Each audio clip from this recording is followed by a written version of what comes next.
Now, I don't think I can be live. Okay. Now I'm on StreamYard again. Now let's see what happens. I should be live on StreamYard now. I see myself.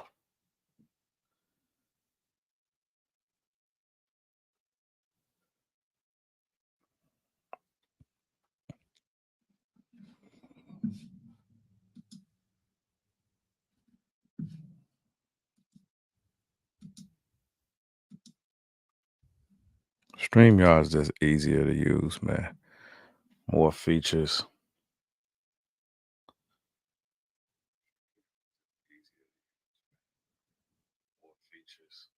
But I don't think the HD quality is as good as going straight from YouTube.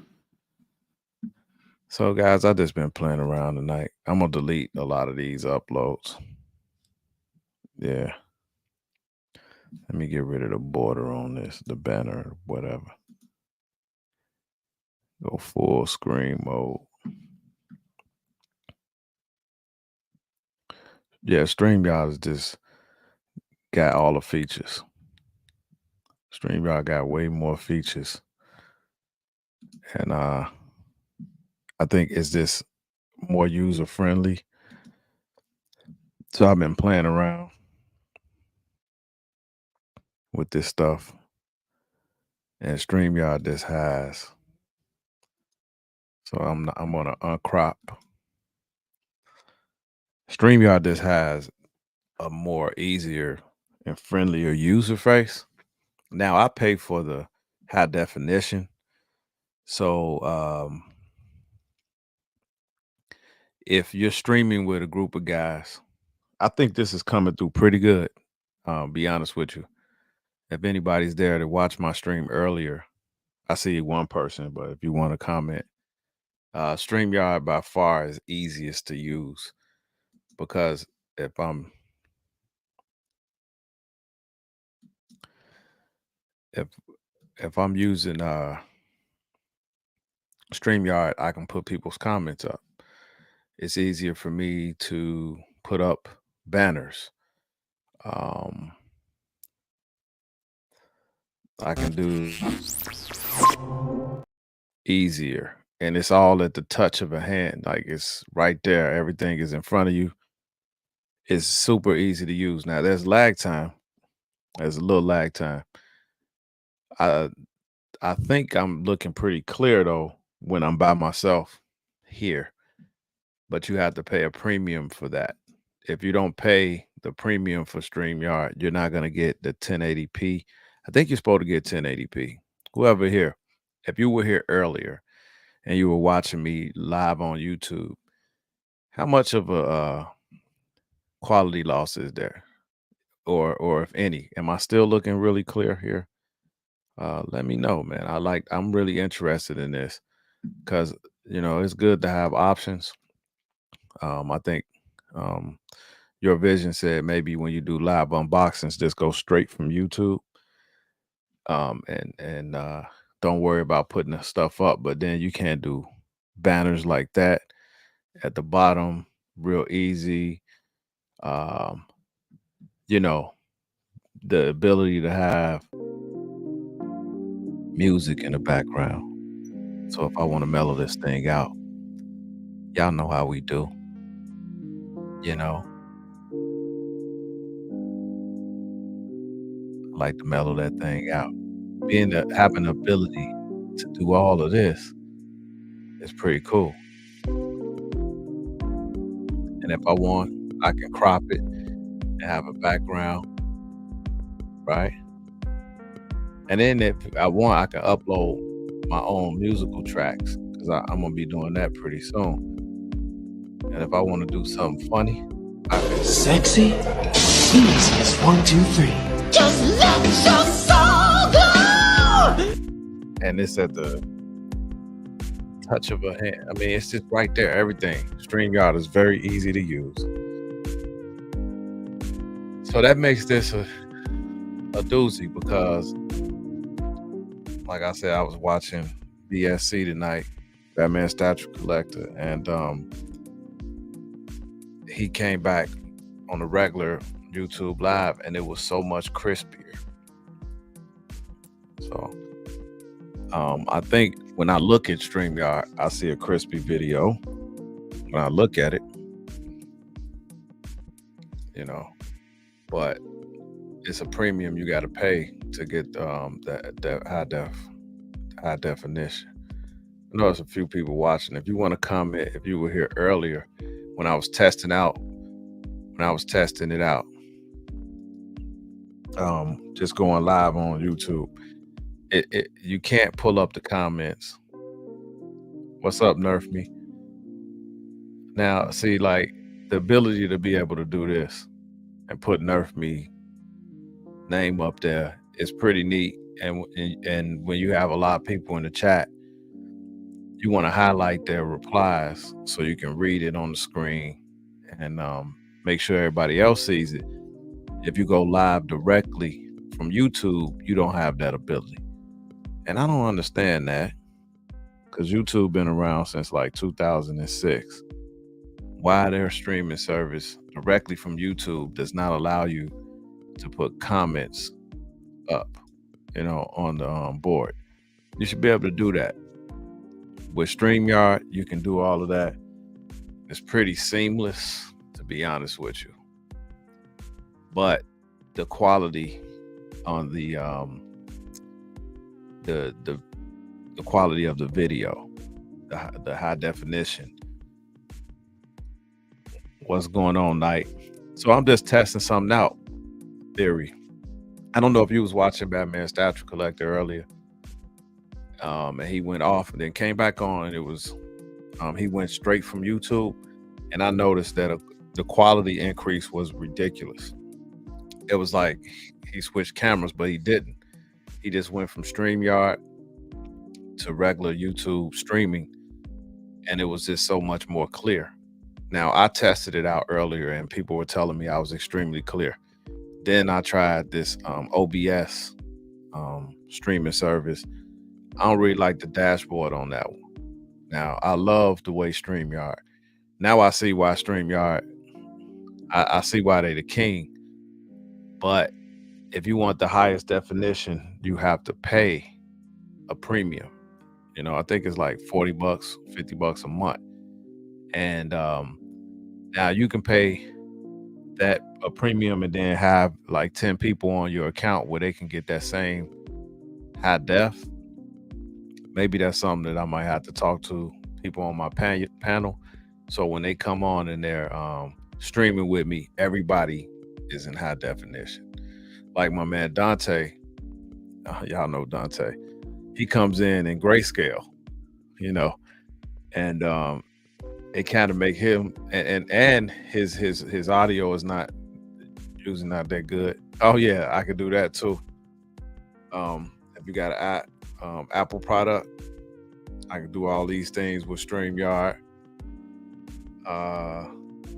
See that?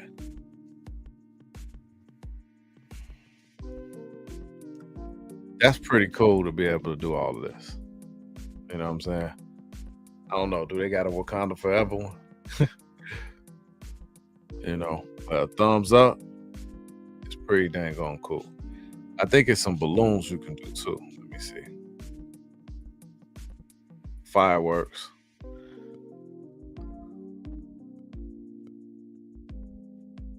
I thought it was some balloons you can do. Let me see if you can wave.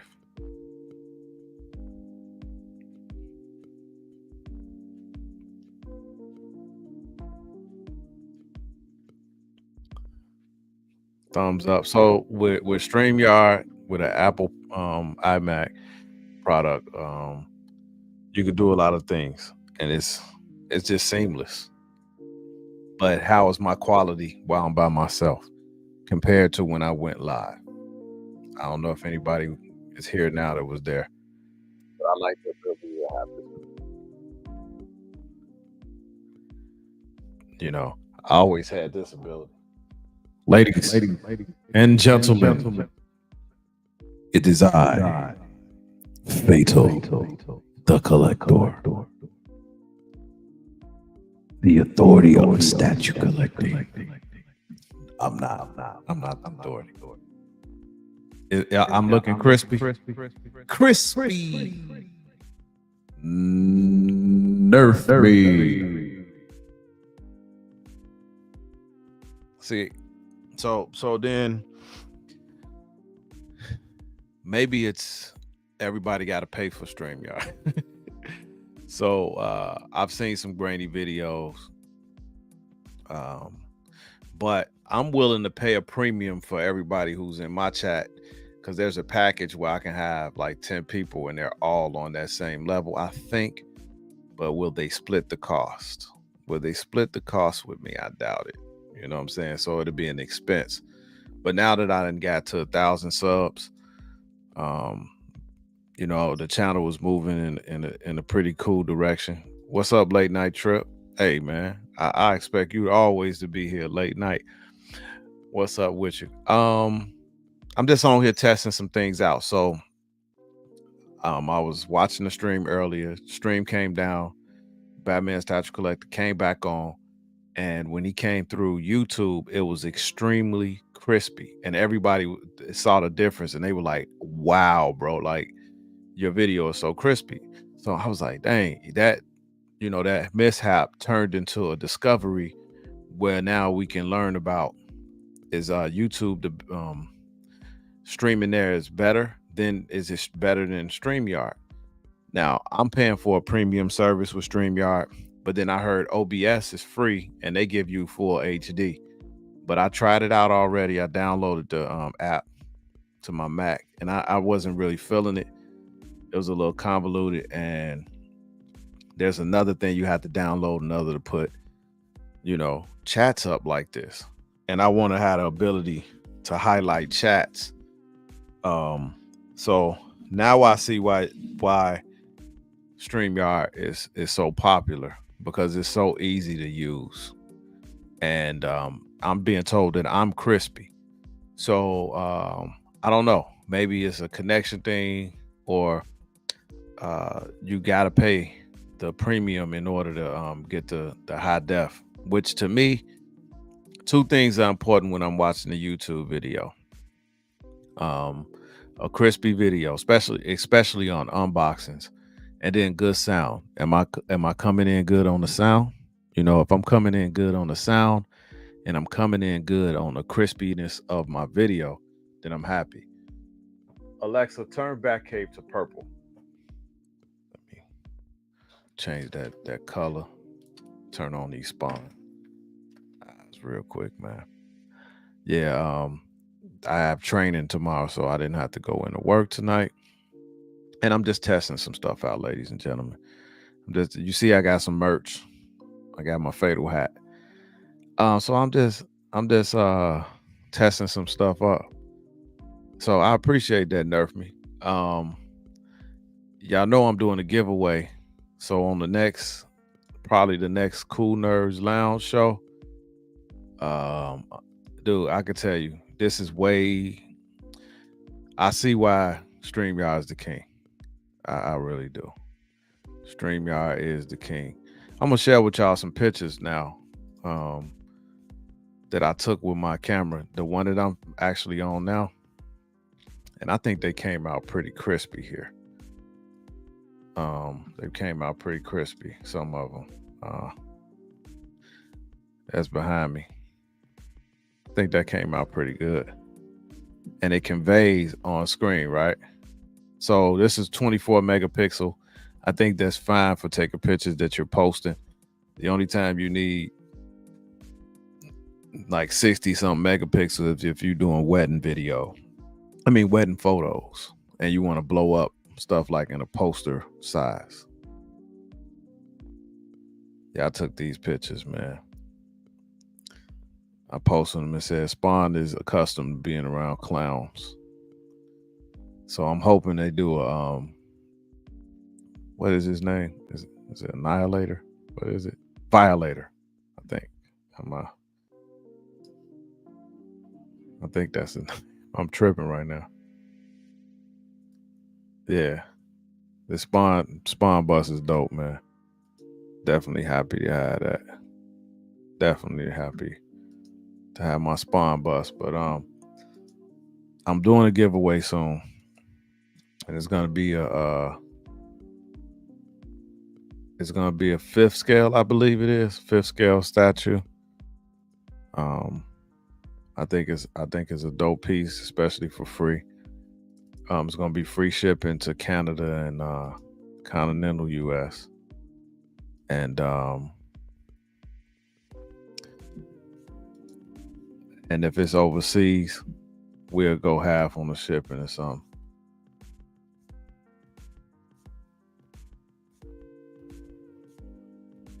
Yeah. Yeah. I just put it there for now. I don't know where I'm gonna end up putting spawn because there's a spawn that DMD is doing. I had Dan Dynamic Menace on the show. This is the giveaway, ladies and gents. So this is what I'm giving away.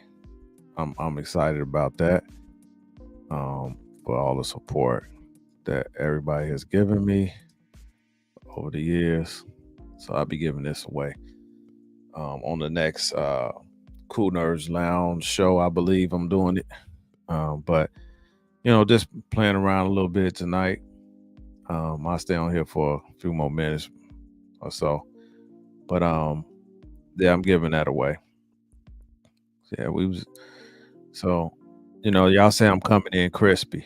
So, I think StreamYard is the go-to. Now, when you're on StreamYard, there's a couple buttons, and my uncle did it. Leave studio. If I leave the studio and I got two screens up, the screen that I'm on is gonna leave the studio. But then there's an end stream button. It's red and it's shaped like a rectangle. That's the one you can't press. My uncle pressed one a couple weeks ago. It knocked us out. And we had to come back, but things like that happen.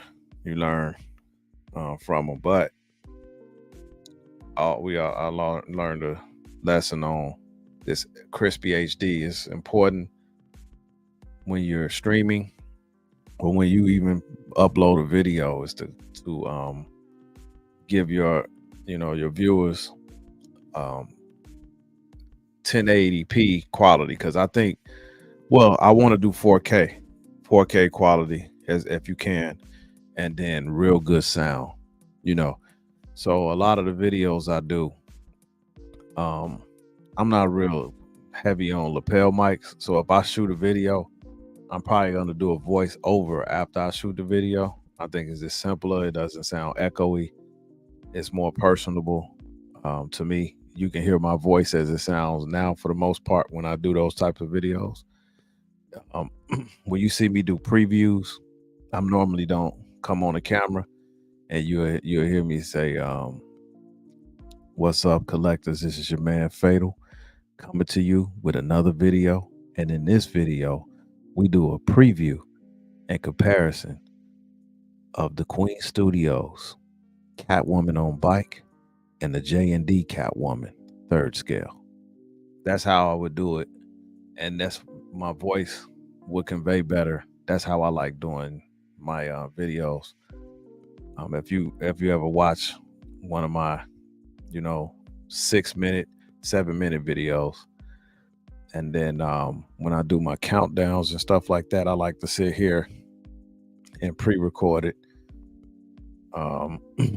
So I'm getting together the room so I can record a video, and I want that to be as crispy as possible.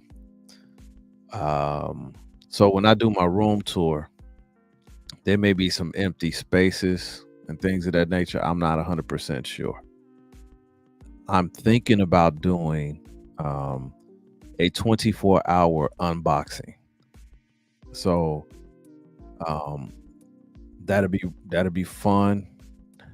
It'll be kind of tough, but if I get all the shelving up, then you guys can experience that with me. I'll have to have a couple cameras going, and I'll have to have my phone going, and I might have to have my uncle help me. So after I do the unboxing, we'll shelve the statue and then come back and do another. And as we're doing the show, we might do incremental giveaways. Um, so I wanted to do that for like 10,000 subs, but I don't think it's gonna move that quick. So I'm giving away a real good statue for 10,000 subs, and that's gonna be what is it? What did I say? I'm giving away that Batman statue. I'm drawing a blank right now. I'm drawing a blank. Which one I'm giving away? Grim Knight. I'm giving away a 3rd scale Grim Knight for 10,000 subs, y'all. 10,000 subs, man. Yeah. Grim Knight. Prime One Studios. Grim Knight. Yeah. I'm going to put him somewhere, and I'm trying to think late night if I'm going to get a 3rd scale spawn or a 1/4 scale spawn to pair with it. So I'm not sure yet. But back to the I'm thinking about doing the 24-hour unboxing. What y'all think about that? Would y'all be down to try to watch that? That's a lot of work, man. But I got a lot of my shelving up to the left of me, and some more shelves got to come in. Bror, BROR from IKEA. Those shelves are the white color is going out of stock, so I kind of stocked up on some. I might end up having extra, and that's going to be like the centerpiece. And I think that's where most of my 1/4 scale stuff is going to go. Not sure yet though. And then I think on this side, my 3rd scale, it's pretty big space, I think. And if I do a 24-hour unboxing, I think it'll be dope. Yeah, I think it'll be a pretty dope thing. Has anybody ever done anything like that in the statue collecting community? I know people will be in and out throughout the show. Has anybody ever done it? Has anybody ever done a 24-hour unboxing? I think it'll be a first on YouTube. I think it'll be a first.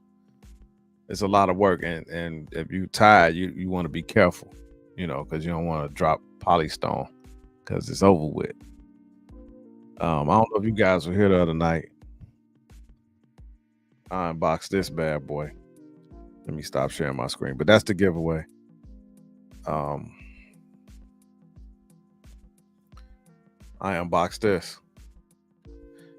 So this came with the Spider-Man game. What I was upset about is they give you this steel book here, but nothing but the game code, no physical media, and I was not too happy about that. But this statue is cool, and it was made by PCS. I thought it was pretty cool, man. It's got good texture. If you see me put it up, I think it's 10 scale. I think it's 10 scale. It's a pretty dope piece, man. I think it's painted pretty well for what it is. I'll have it next to the PlayStation. But I was hoping I was getting physical media with that. And then I unboxed this 1/7 scale Monkey King. Really trying to get into that character. That Monkey King, man. I thought it was a pretty dope piece. You know what? I didn't get to contact him yet. I didn't. Let me show y'all something. This was a McFarlane Kickstarter, and it was this set that came with all these different spawns. It was like, I think 4. I think I got 4 of them. One is grayscale. These are like a step above those like Marvel Legends. That boy dope. And then it came with a they come with foot stands.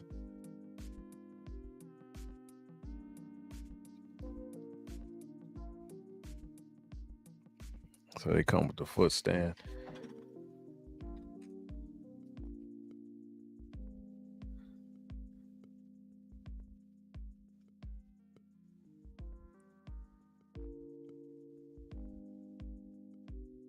Yeah, these are dope, man. And then it had autograph plates, autographed by Todd McFarlane. It was a Kickstarter. I jumped on that. But yeah, I'm gonna contact him, man. Yeah, I'm gonna contact him. See, was that supposed to come with? And I did a live unboxing, so I got video to send them if they try to say, "Oh no, I don't believe you." But it might not. It just probably didn't come with it. I don't understand it. I'm not happy about it because if I pay $230, I should have got it. You know.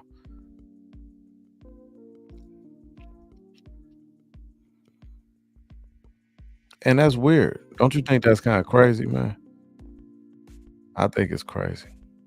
I don't like that. I paid that much. I don't know if I can necessarily say the statue alone is worth 230. Maybe 140, 150. And then I have the system. So I already had the game. So I'm gonna give it away, of course. So I'll be doing that. I'll probably give away that Spider-Man game code with the 1,000 subscriber giveaway.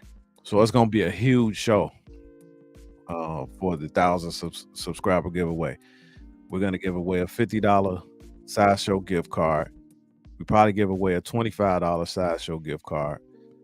We'll probably give away that game. I want to check on that. Make sure I'm good on my other download. But probably give away a download code for Spider-Man and the ultimate prize of that 5th scale statue from that Batman versus Harley. Really? Man, because they messed up the last one, Deflex. I got it. I got the last Interbay Rose. They had him kind of too dark, you know. And he's a light-skinned dude. So I'm hoping the new one is better. But I did get the first one. Yeah.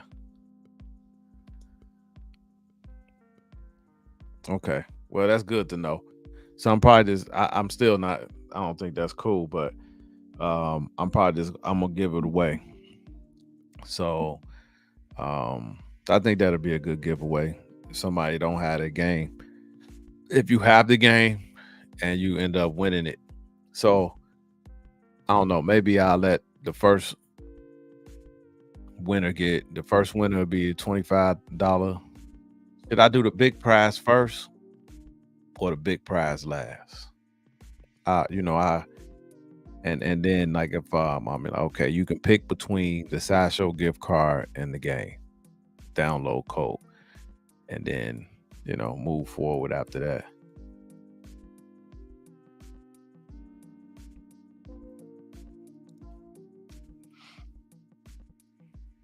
Okay. You already seen pictures of it?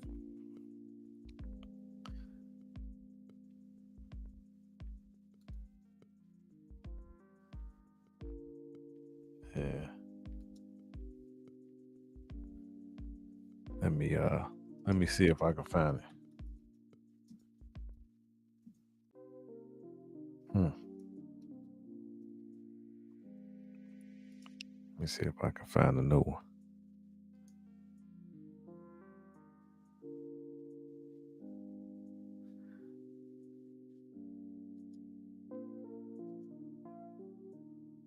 Still, I think this is it. It does look a little better because it say reissue.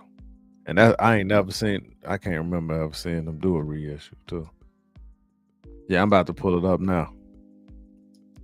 I'm on the Interbay website.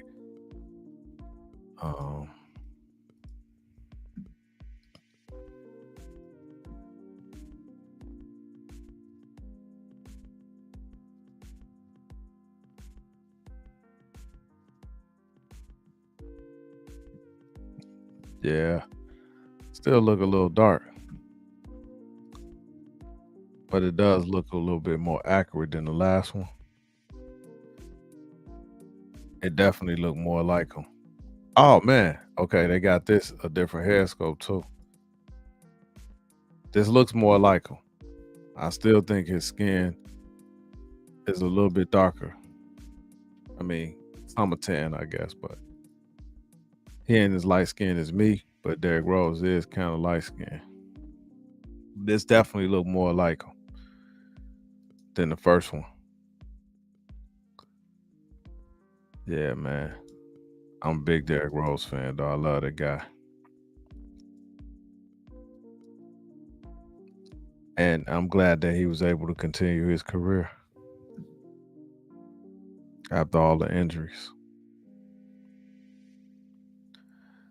Yeah.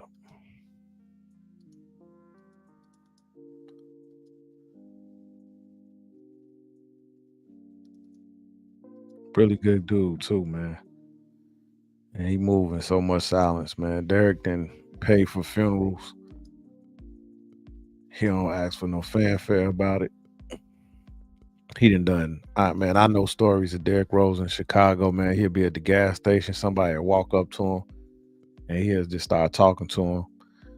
And then he'll be like, man, I want to give you something. Go in this trunk. I've heard these stories about Derrick Rose. Go in this trunk and be like, let me give you something. Type, he a real humble kid from all accounts. From everybody I know that's met him. And I actually know a guy who did security for him. He was like, he's just a good kid. And he always been. He's probably one of the most humble MVPs in NBA history. And I think that when the Bulls played them, Miami that year, the Bulls swept them in the regular season. And then we get to the playoffs. All the games were decided by 5 points or less. And the Miami Heat shot 110 free throws in that series to the Bulls, like 89. It was like 115 to 89. And the Bulls was in the top 2 in free throw attempts in the regular season. Miami wasn't. And all of a sudden they had the line. So I was like, man, you know what? They didn't want to see the Bulls win. This league been in LeBron back pocket for too long. And now the ratings going down. That's what the league get. Get out this man back pocket. They shouldn't even played in the bubble. We didn't know what COVID could do to people. But LeBron wanted to play. And the crazy part, the Lakers was practicing before the season started back up, and they said they were forbidden to practice, but the Lakers were practicing, so they had an unfair advantage. And then they won a championship in the bubble, and it was the MVP was AD, and they gave it to LeBron. I can't wait to do retire. He'll poison to the league, in my opinion.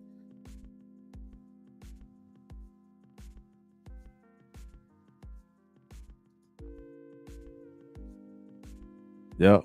Definitely humble, man. I remember that dude used to kill everybody. Yep.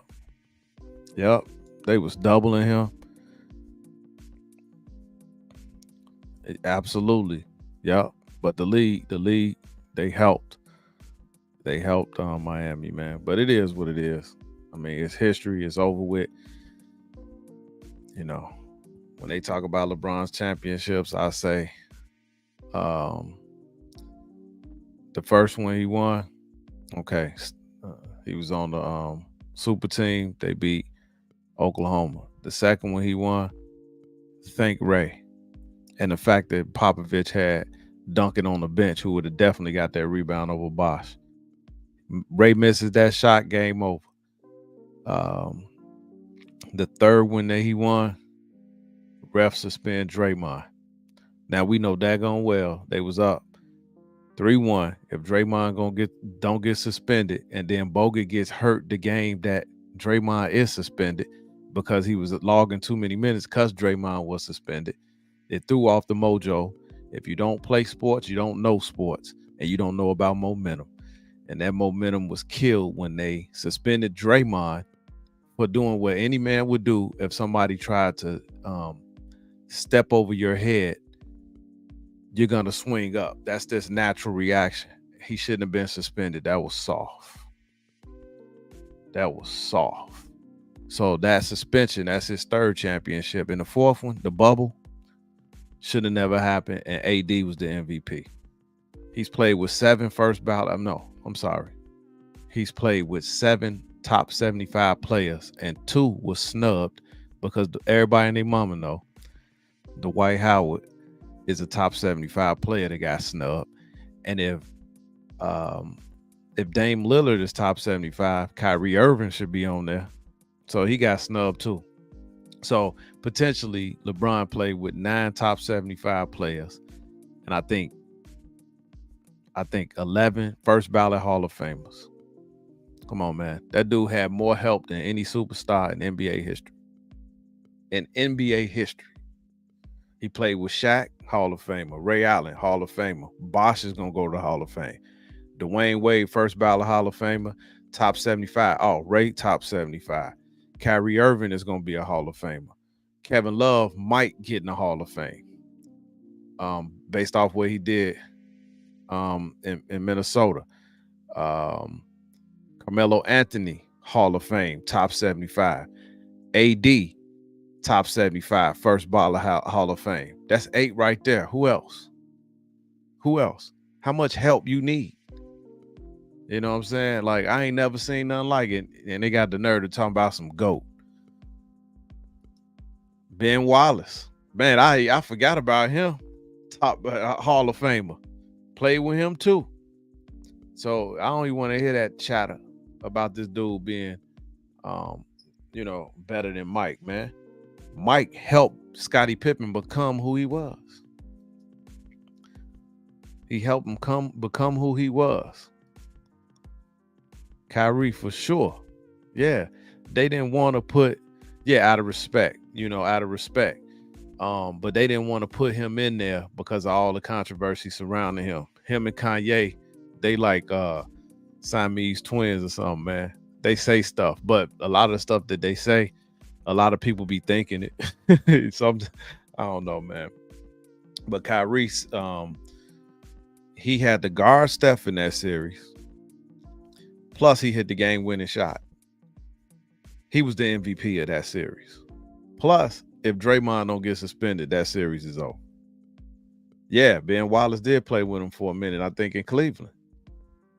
Yeah, I think he did. Yeah, I think he did for a little bit. Yeah. Man, I was thinking about doing a segment on my channel called PhATAL Sports and talk about these things. I love talking about sports. I think the statue collector community, I don't want my channel just to be stuck on just that, because I think a lot of us, we like sports too. So I love I don't love the debates about LeBron, because I crush people every time I have them, because there is no debate. When people say LeBron's bigger and stronger and faster, he's bigger. Stronger is debatable. Faster is a lie. Michael Jordan ran, and people in college said he ran a 4.3. LeBron said he ran a 4.45. So we're going to go with that. Michael Jordan had a 46 to 48 inch vertical. LeBron got a 42 to 44. Mike jumped higher. Mike got bigger hands. Mike was more athletic. It's simple and plain as that. I don't want to hear he's a freak of nature. He's on steroids, in my opinion, because he 38 years. He about to be 39, and he got real large. The dude got real big when he was in Miami. Then when they said they was going to test steroids and he came back to Cleveland, he got skinny. And at 8% body fat, what did he lose? He lost all that weight. What did he lose? He didn't lose fat. You know, Jordan didn't shy away from the big moment. Yeah, he was only nice in Detroit, but still, he played with him. He did never shy away from the big moment. But when they talk about efficiency, better field goal, he shoots 50.5%. Mike shot 49.7. Both of them shoot 50%. Mike is a 2 guard. He play on the perimeter most of the time. Mike was the highest player efficiency rate in the NBA history, both regular season and playoffs. MJ got the highest point per game average. He got the most scoring titles. Michael Jordan won a championship 40% of the physical time that he played. So nearly half the time that he played basketball, he was winning a championship. LeBron stands at about 20%. So Jordan just did everything quicker. Even to get to Michael Jordan got to his 25,000 mark, his 30,000 mark faster than LeBron. Way faster, way less games. So, yeah, because he got longevity. Come on, man. You know, they think about these things now. His whole mindset is to play long enough to chase the ghost of Michael Jordan. And Michael Jordan had that mindset. He said it before, before LeBron was ever in the league. He said, if I was out here stat chasing, I would have never retired. The first time I would have just stayed in here to get stats. He said, it ain't about stats. It's about winning championships. This was before LeBron was even thought of. He said it. So it wasn't like he said it in response to what LeBron is doing. Mike had always talked like that. Who's the GOAT? Mike said, I don't like to have that discussion. He said, you can't compare eras. He said, now, if you want to talk about who the greatest team all time, I'll have that discussion. Because the 72-10 Bulls, I'll have that discussion. But I'm not going to compare myself to Dr. J. I'm not going, because he said it's disrespectful. That's why Mike is better. And when they talk about when they lose the basketball discussion, this was a upload that I was just gonna leave and delete. It's gonna stay up now. But when they lose the basketball discussion, they talk about, well, LeBron do more for the community. Well, that's not true. Michael Jordan has donated at least $250 million in his career. $250 million.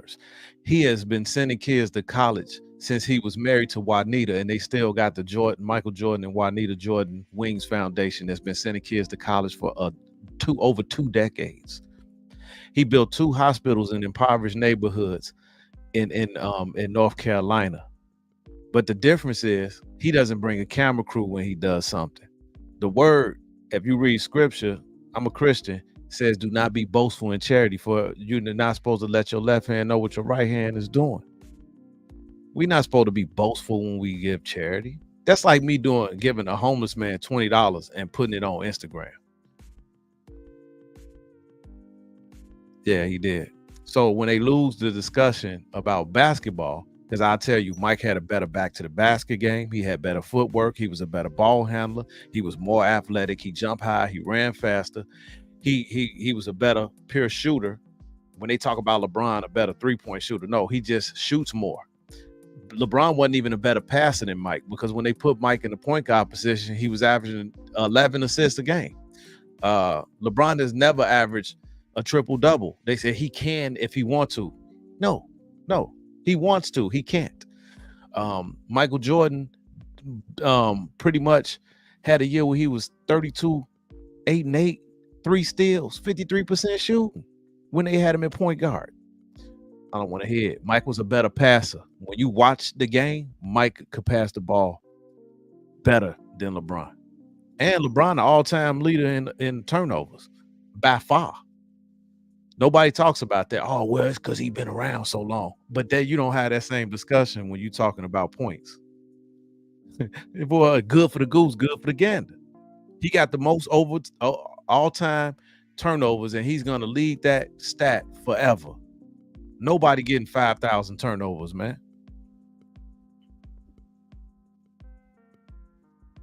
Yeah, but he missed the playoffs the first 2 years, and they snubbed Carmelo Anthony for the Rookie of the Year.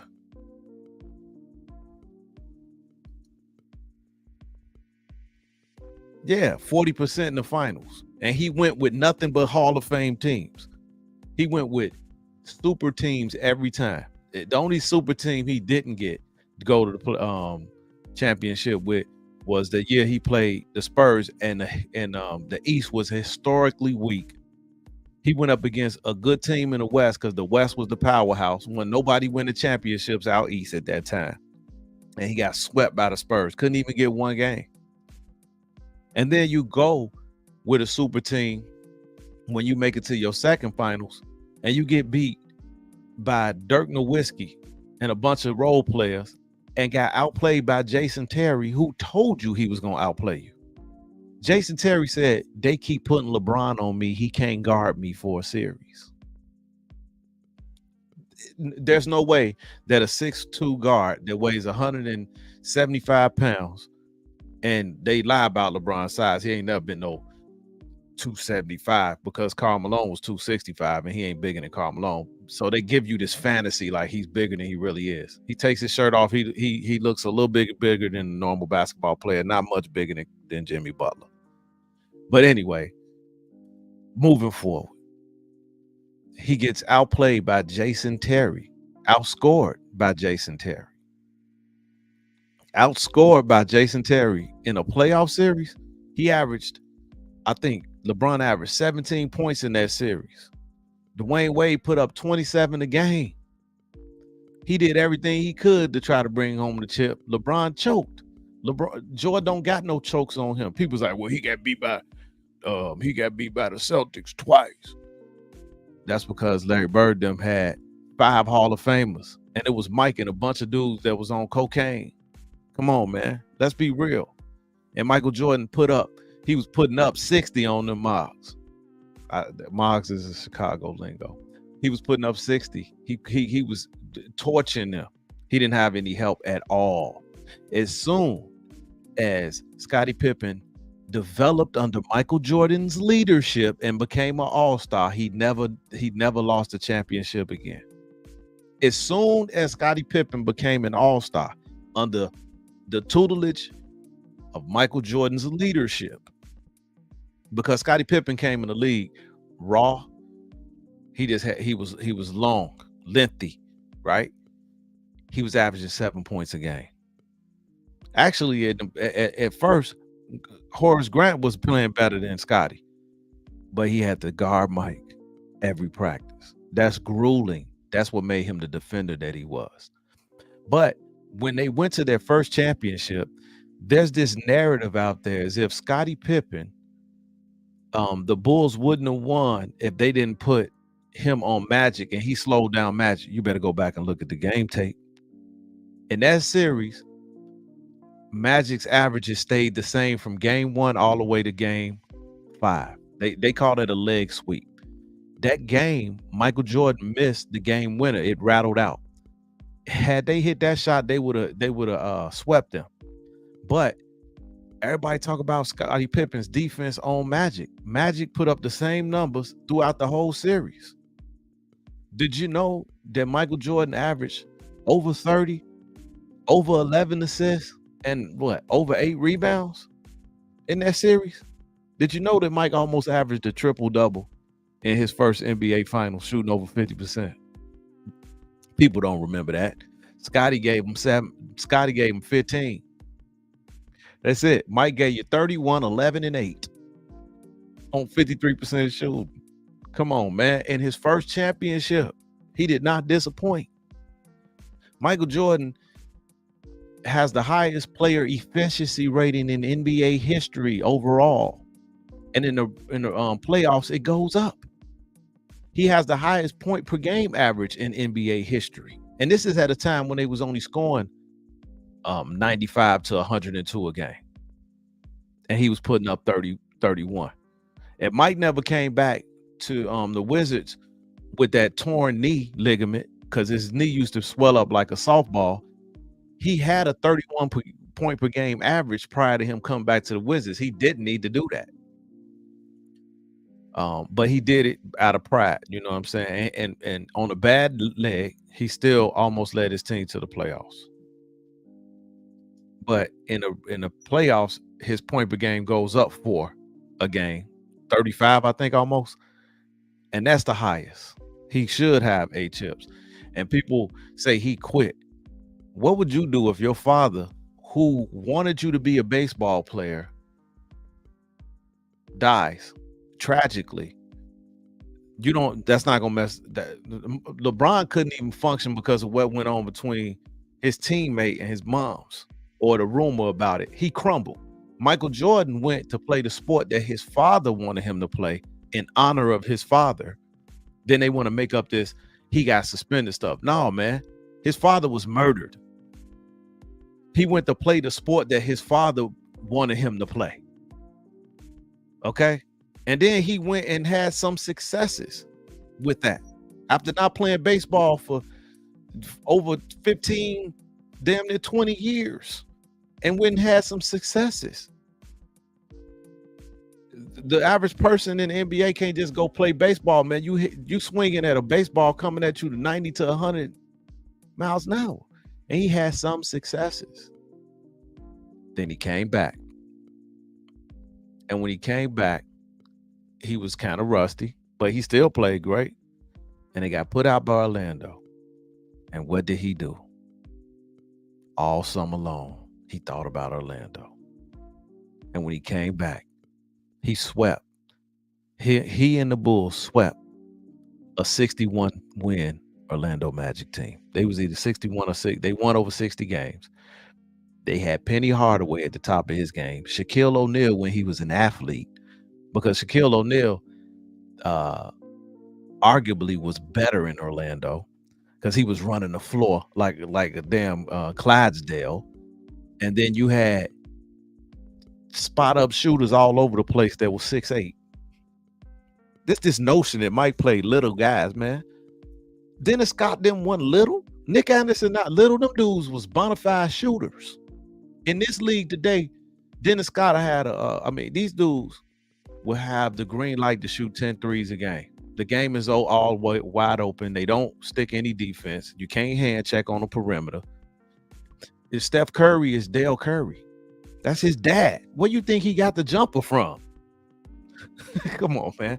And I hear about that stuff, man, about, they're more athletic. No, they're not. They're not. They just got more free reign to do stuff, and they don't stick defense like that. Larry Nance Sr. jumped higher than Larry Nance Jr.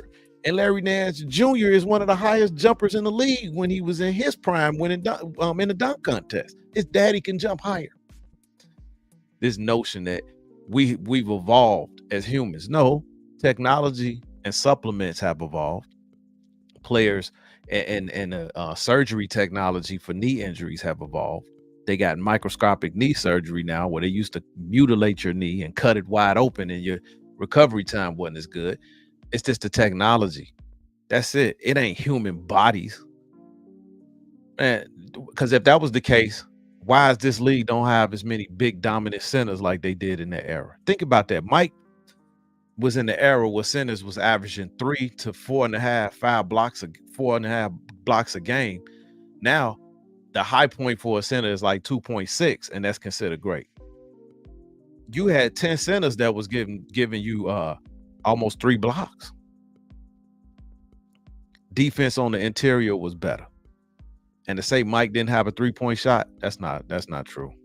He shot 33%, about the same percent that LeBron shoot. They just didn't shoot him. Wasn't no reason. He had a mid-range game that was lethal. Post-up game. Did you know that LeBron James outside of 3 feet shoots 34%? Look it up. Something like that. It's definitely under 40%. It's somewhere between 34 and 37% that LeBron James shoot outside of 3 feet from the basket. Don't tell me he a shooter. Chucking up threes. Post-game whack. That big post-game. He do it every now and then. Jordan had a lethal post-game. For a guard, best point post-game in NBA history. And then Kobe after that. Man, I could talk sports all day, man. Yeah, I think I should do a show called PhATAL Sports. I think I want to do that. I like talking sports, and y'all like talking sports too. I do like football, but football has gotten watered down. And it started with Peyton Manning and Tom Brady. Peyton Manning got hurt, Tom Brady got hurt. And after they got hurt, the league started changing. How you hit a quarterback start changing, man. I remember Deacon Jones, I think that was his name, a linebacker from back in the day. He passed away, and he said, man, when we played, think that's his name. I know he was on NFL Network. They was doing a documentary. Big mean looking black brother with a bald head. And he said we used to try to kill a quarterback. He said we used to try to make him spit up blood. He said one about headshots, just straight to the, midsection, pop him so hard that he don't even want to play football no more.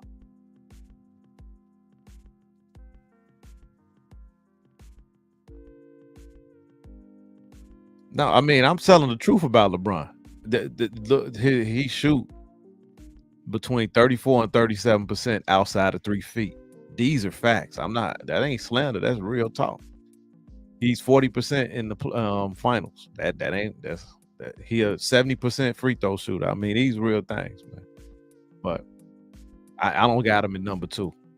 I actually got Kobe above him. I'm sorry, because Kobe played, to me, tougher opponents. I don't want to hear that championship against Golden State makes them a tougher opponent. I don't, because the circumstances was bogus. So literally he lost 3 or 4 championships against Steph. Everybody ate on his watch. You know what I'm saying? Nobody can say they ate when Michael Jordan was in the championship. Nobody. So, but back to football, it's got a little soft. I understand some things about blows to the head. I think if the ball is over a receiver's head and it's past them, you shouldn't be popping them in the head. But it's gotten to the point where you can catch the ball and they can get a square hit to the chest and pop you and dislodge the ball, and they throwing flags. If it's not a headshot, why are we doing that? They throwing flags talking about unnecessary roughness just because somebody get dislodged. It's football. I don't agree with hitting people in the head because, CT is real. I am glad they managed that, because some players was targeting guys with their own helmet, like a ram. You shouldn't do that for your own sake either. But if I lower my shoulder into your upper chest and I just knock the living daylights out of you and dislodge that ball, that's a legal hit, and it should have never ever got to the point where when people getting blown up, they throwing flags.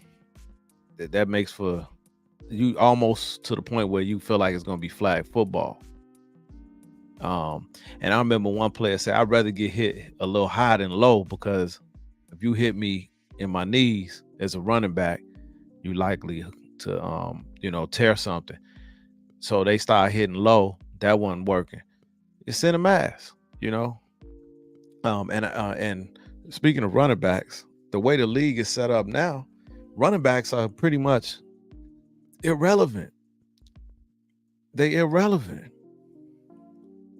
Top 5 receivers ever. Okay, that's a good one. Number 1. Now, are we talking favorite or who I think are the best? If we talking favorite, my favorite wide receiver of all time is Terrell Owens. That's my favorite. Matter of fact, I got a jersey signed down here. I won't put that in my garage though. But number 1 receiver all time, Jerry Rice. Number 2, what the heck? Balloons. Lord. All right, number 2, I got Terrell Owens. Number 3, I got Randy Moss. Number 4, I got Megatron. And number 5, I got Chris Carter. Those are my top 5 receivers all time. But Terrell Owens is actually outside of Walter Payton, because I'm Chicago. Yeah, Calvin Johnson, Megatron. He was cold. He was a beast. Walter Payton is my favorite football player of all time. I mean, he won a championship for our city when I was a little kid. So Super Bowl shuffle was a thing, baby. But T.O. is like, I don't know, man. T.O. is like my Kobe for the NFL. And actually, the last good football game that I played was 2K5. I still got it with T.O. on the cover. And he is the one football player that I would love to meet. So I'm a big fan of T.O. I can't stand how the league did him. He's literally top 3 in all the wide receiver categories, and they made that man what, a second ballot Hall of Fame or third? It was ridiculous. Yeah, Chris Carter was a beast. He got a bad attitude though, bro.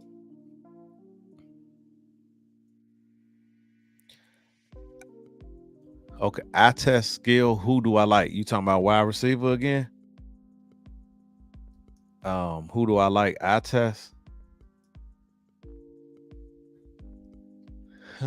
I mean, these wide receivers today, they don't impress me that much because the game is just so open.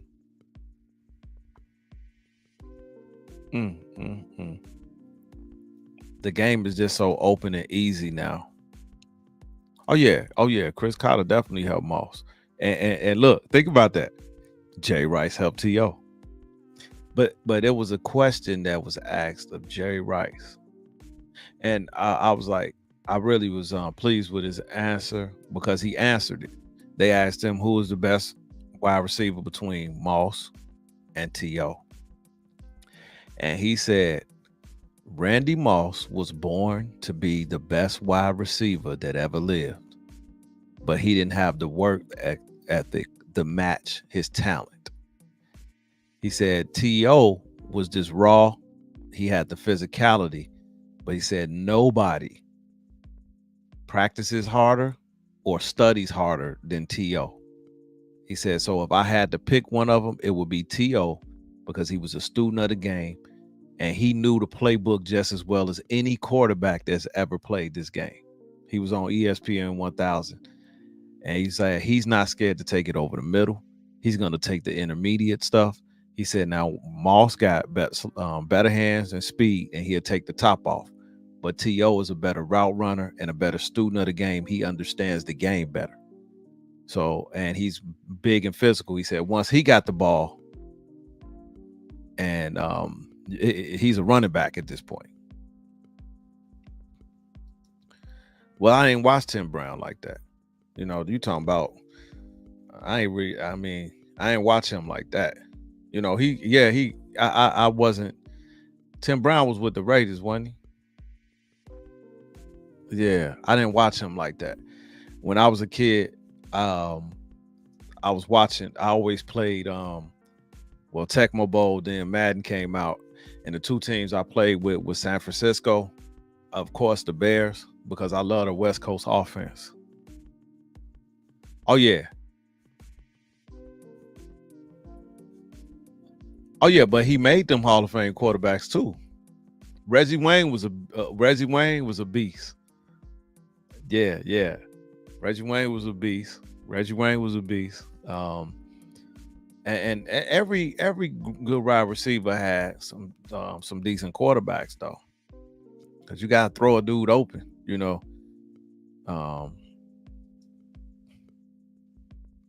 Yeah, 2 Hall of Fame quarterbacks, absolutely. Yeah, but they go, yeah, and my favorite quarterback of all time is Steve Young. Steve Young is my favorite quarterback all time. My second favorite quarterback all time is John Elway. John Elway. What the hell is that?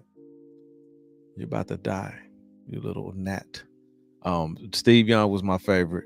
And then John Elway is my second favorite. I like quarterbacks that was nasty, that wasn't afraid to take hits. I like left-handed quarterbacks. Steve Young is absolutely my favorite quarterback. I know a lot of people call Brady the GOAT. I can't do that. I can't. I ain't gonna say I was a Niner fan. I mean, some of my favorite players just happened to play on the Niners. It hurt when T.O. came to Chicago and torched us. Man, I watched that game. But Chicago never really had a quarterback like that. We never focused on it. Jim McMahon wasn't a great quarterback, you know, so when we was kids, it was Walter Payton, Bears defense. We didn't even think about the offense like that. We didn't. We knew it was Walter Payton and the defense. That's why the Bears they won, man. I met Willie Gault though. Willie Gault is a real good dude. Actually, Willie Gault was shooting a commercial, and I was doing securing it for him, and I rode around with him. I actually got his number. He told me to call him. You know, if I know he in town, I got a couple pictures with him and stuff. Willie Gault at one point was the fastest man in the NFL. Willie Gault, wide receiver for the Bears, won with the '85 Bears. But he wasn't the greatest receiver hands wise, but he had speed like it wasn't. No, he had Olympic speed. Willie Gault. But a lot of this happens when you're a kid, right? And you playing these video games. So that's where you introduce. You playing Tecmo Bowl and you playing Madden. And the teams I used to play with was the Bears and the Niners. So if I was playing with the Bears, I was just running. And when I was playing with the Niners, man, I was just doing straight out routes. Like, it was so simple. It was so simple, man. Yeah. Tim Brown I actually got a Tim Brown McFarlane figure. I actually got a Tim Brown McFarlane figure. But I didn't really watch him like that though. Yeah, man. I like everything about Terrell Owens. Everything. I like all the bravado. I like the way that he took care of his body. I liked him because people mistreated him and he didn't do nothing wrong. I'm trying to figure out what the man did wrong because he get in his quarterback face and say, man, let's go. You know, Donovan McNabb was from Chicago. So when Philly made it to the Super Bowl, I'm like, man, come on, man. Let's go. Chi-Town. This man throwing up in the huddle. You got T.O. to sign a waiver to play in the Super Bowl with a broken leg, with a rod in it. They said, if you get hurt again, we gonna cancel your contract. You got to sign this waiver. He signed the waiver, then performed better than any individual player and kept saying, feed me the ball. That's what you're supposed to do, man. You feed the monster, man. And I was disappointed in McNabb. It split up the locker room. Then they didn't want to pay T.O. He should have been pissed. T.O. changed the culture of that organization. And it was one thing that he said. He's like, y'all want me to behave in the end zone and we're playing a game? What do you mean act like you've been there before? We celebrate in the backyard when we kids. This is a sport. I do not work in corporate America. He said, the fans want to see entertainment. This is a sport. Everywhere T.O. went, ticket sales went up. Get your popcorn ready. Now the NFL understood that T.O.'s gone. Now you have sanctioned celebrations. Come on, man. You got sanctioned celebrations because of what?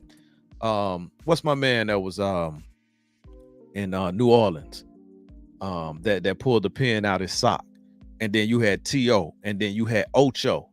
Man, fans, we love it. If you don't want me to celebrate, keep me out the end zone. When he went to the Star in Dallas, I'm like, man, that's what I'm talking about. It's fun to watch. Who want to watch somebody just keep passing the ball to the referee, act like you've been there before? This is not corporate America. It's a game. It's a game. Even in basketball, I like players that talk trash on the court. That's where the trash need to be talked. On the court, in the game, in the trenches. I remember Michael Jordan said, yeah, a lot of people talk that trash if they up by a whole bunch. But man, you know, when it's 0-0, let's talk.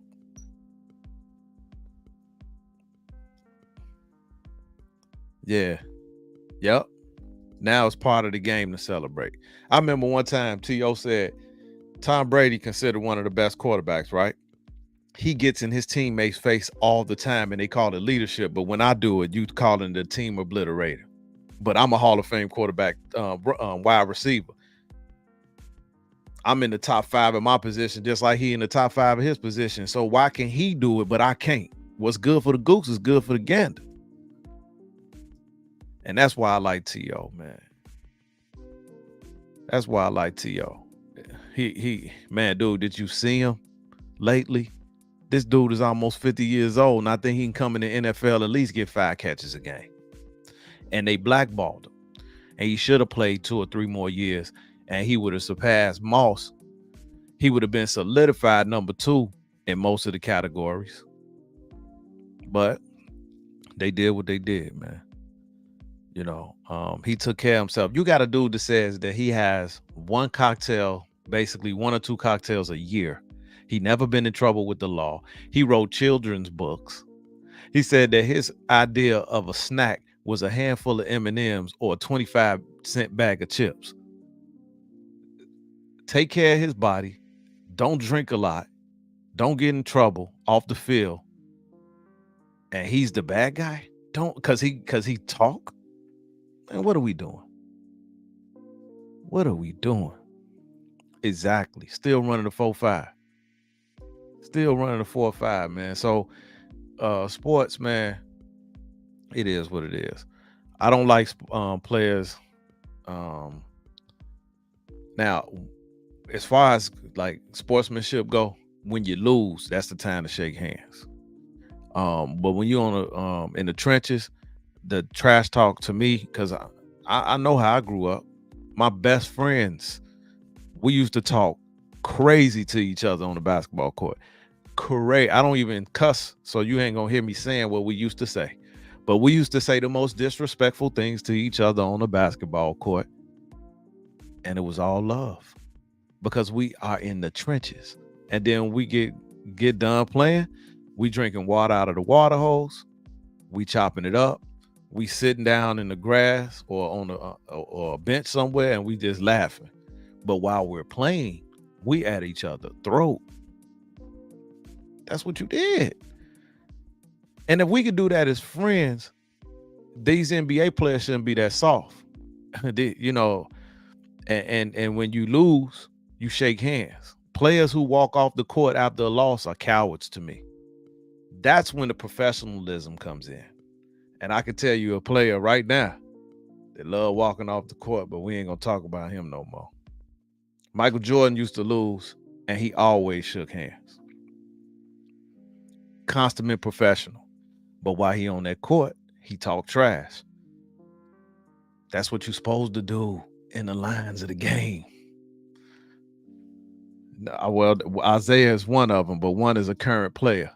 And there's several incidences where that current player walked off or made up an excuse. Yeah, you know, I've been pretty much playing with a broken hand the whole series. That player, when they win, that player say, you know, I was able to get the guys involved early. You know, and then when they lose, we just couldn't get a rhythm. We. When we lose, it's we. When you win, it's I. Come on, man. Those type of players kill me, man. Those type of players kill me. They kill me. I remember it was either Jonathan Tays or Patrick Kane. They won the championship in Chicago and the Blackhawks. And it was like, man, we, us, we. Then somebody else won the championship. It was I, me. And ESPN did a split screen. And I think it was like 30 times each of them said the I on one side and the us and we on the other side. Come on, man. You know who that guy is. I love that stuff, man. I love that stuff. You know, it was one of the most hilarious moments in NFL history when Randy Moss gave the Green Bay Packers the moon. I'm like, that was hilarious. That's must-see TV, man. That's fun. And that's why I think even with all of the technology we got, like, we got so much technology that I got friends in Thailand now. People I can call, you know, lightweight friends in other regions of the earth. We got all this technology, yet and still Michael Jordan and the Bulls still got the highest rated, most watched NBA finals in NBA history. How is that when you have these and you can watch it anywhere, anytime? Back in the day, it was a whole family watching in front of the TV, or adults was at a bar watching it. Now you can watch it anywhere and it's still lower ratings. That tells you something about the fabric of society and how sports is not at the top of the food chain anymore. It's because the competitive nature has left the game. It's the competitive nature. It's all about the money now. You know, it's the bag. We got to secure the bag.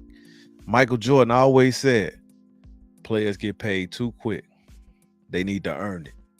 Michael Jordan earned every last penny, and then he opened the floodgates for these players today, and they should be thanking him because he was the first player in NBA history to get a $30 million for 1 year contract. Now that's a regular contract. Michael Jordan opened up the floodgates for the shoe game. Everything they got is Michael Jordan they need to thank. And before Michael Jordan, who put the league on the map was Magic and Bird. And then when Mike came, he took it to a stratosphere that you can't touch. And that's where it's at today. He made the game global. And before Bird and Magic, it was Dr. J. Because he was over there killing in the ABA. That's how the league got real popular. Wilt and Russell, they played during the civil rights era. But who made the game popular? That's where it started. You had Russell. You know, you had Wilt. You know, really Magic Johnson is the reason that Kareem got famous, because he won a championship as a rookie playing center. When he went down, when Kareem went down, he played center. If you don't remember, he was a rookie. And so this whole, LeBron could play every position. No, he can't. No, he can't, because I saw what he did. He got put in that pressure cooker when they tried to put him on Joker, and he got embarrassed. They be lying, man. Say, oh, he can play all 5 positions. He can defend any. No, he cannot. No, he cannot. LeBron is the only superstar in NBA history that got 4 Finals MVPs, won by his opponent that he was directly responsible for guarding.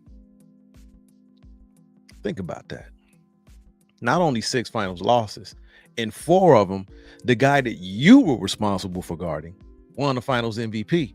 And in my opinion, Jason Terry should have won the Finals MVP when the Mavs beat the Heat. But anyway, the game got global because of Mike. He put the NBA in a stratosphere that you never thought it'd see. And now the league it's all gimmicky. They having problems with Ice Cube's big 3, and they trying to get them out of commission. The league don't like Ice Cube, and they're doing all this in-game tournament is trash. The in-game tournament is trash. Them colorful basketball courts, man, I'll be throwing up, man. Get out of here with that mess. Putting all this advertisement on the floor, man. Get out of here, man. This stuff is crazy, man. Gimmicks. Just play basketball. Stick some defense. Sitting out there on the island shooting up threes, ain't nobody standing in front of you. I'm like, what is going on with this game? You know, so sports, that's why we on YouTube most of the time. We ain't watching sports like we used to, man, because it got watered down. Y'all know we out here talking statues because sports is not like it used to be. It's the grittiness is gone. The grittiness in sports is gone, man. The competitive, it get a little bit better, you know, in the playoffs, but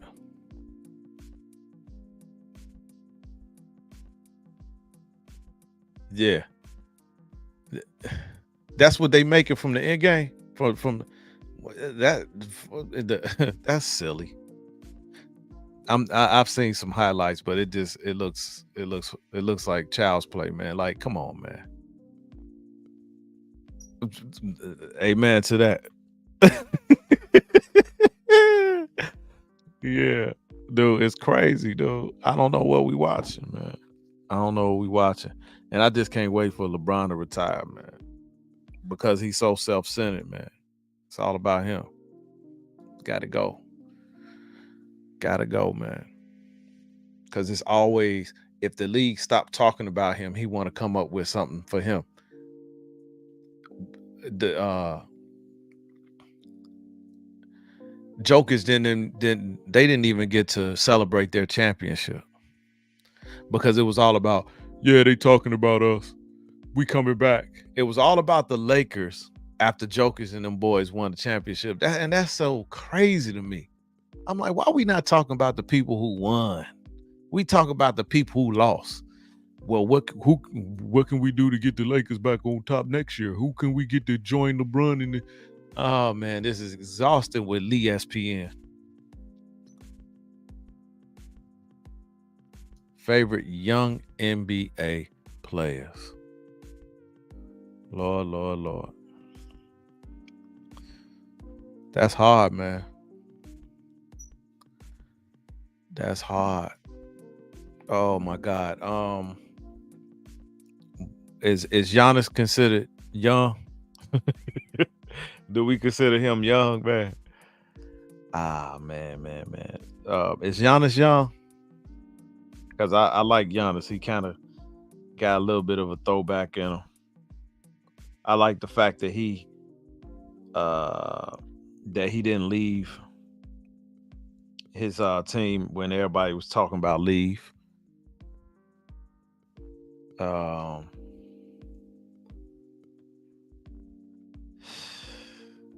Godly. That's a hard one, man. You know, I like what Steph stand for, but he ain't young no more. He's not young anymore. I like Anthony Edwards.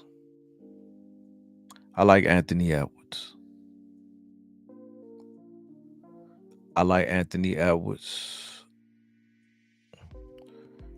I don't know. It's just something about him, man. Anthony Edwards. And he put up 30 last year, didn't he? Didn't Anthony Edwards put up 30 last year?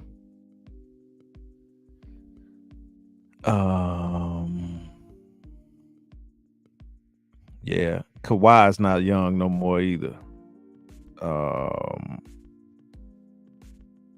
I like Jason Tatum, Anthony Edwards. Because Jason Tatum is from the school of Kobe.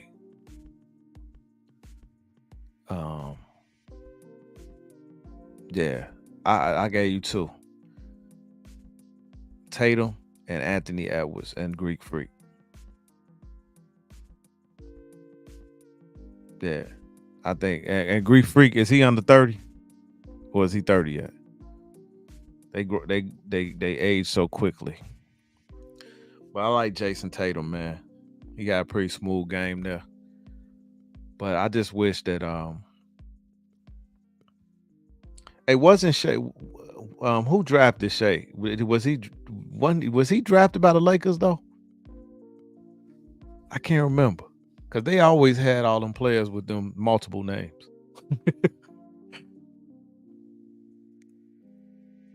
I wish you know, it's crazy.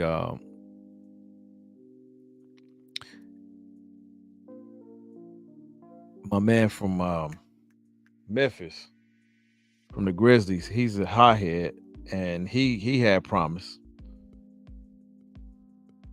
Point guard. Yeah, he had promise. But he's an idiot. Toting guns, acting stupid. You know, and that acting just like Gilbert Arenas, who's a fool. I don't even like. I wish Gilbert Arenas would just disappear, man. He's an idiot. But I thought Ja was gonna be, because the way he played reckless, it's kind of like a Derrick Rose type of thing. But that got Derrick Rose injured. Because he used to play reckless, but it was the landing. Derrick Rose used to come down landing awkwardly, and he You kind of knew he was gonna get injured.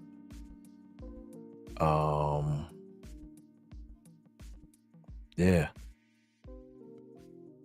Yeah, man. So, but Anthony Edwards, I like him. His body, the way he built, he got some little throwback in him. And these guys, you know, a lot of them, I ain't never seen nothing like it where so many players come in the league young and they disrespect like people like LeBron. You ain't never see nobody coming up trying to disrespect Mike like that. They was wearing Mike's shoes. So I don't.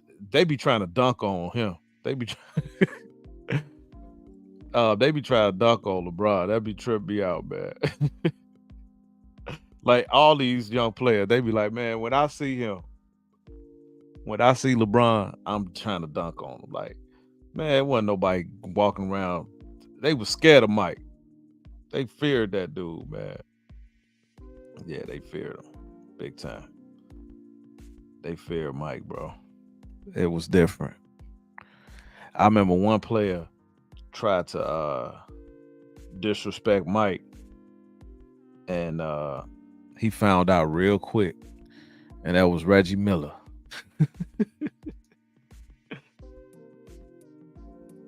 Okay, cool. Yeah, I couldn't remember.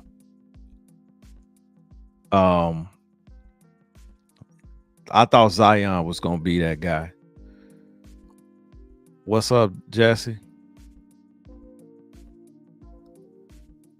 Yeah. So yeah.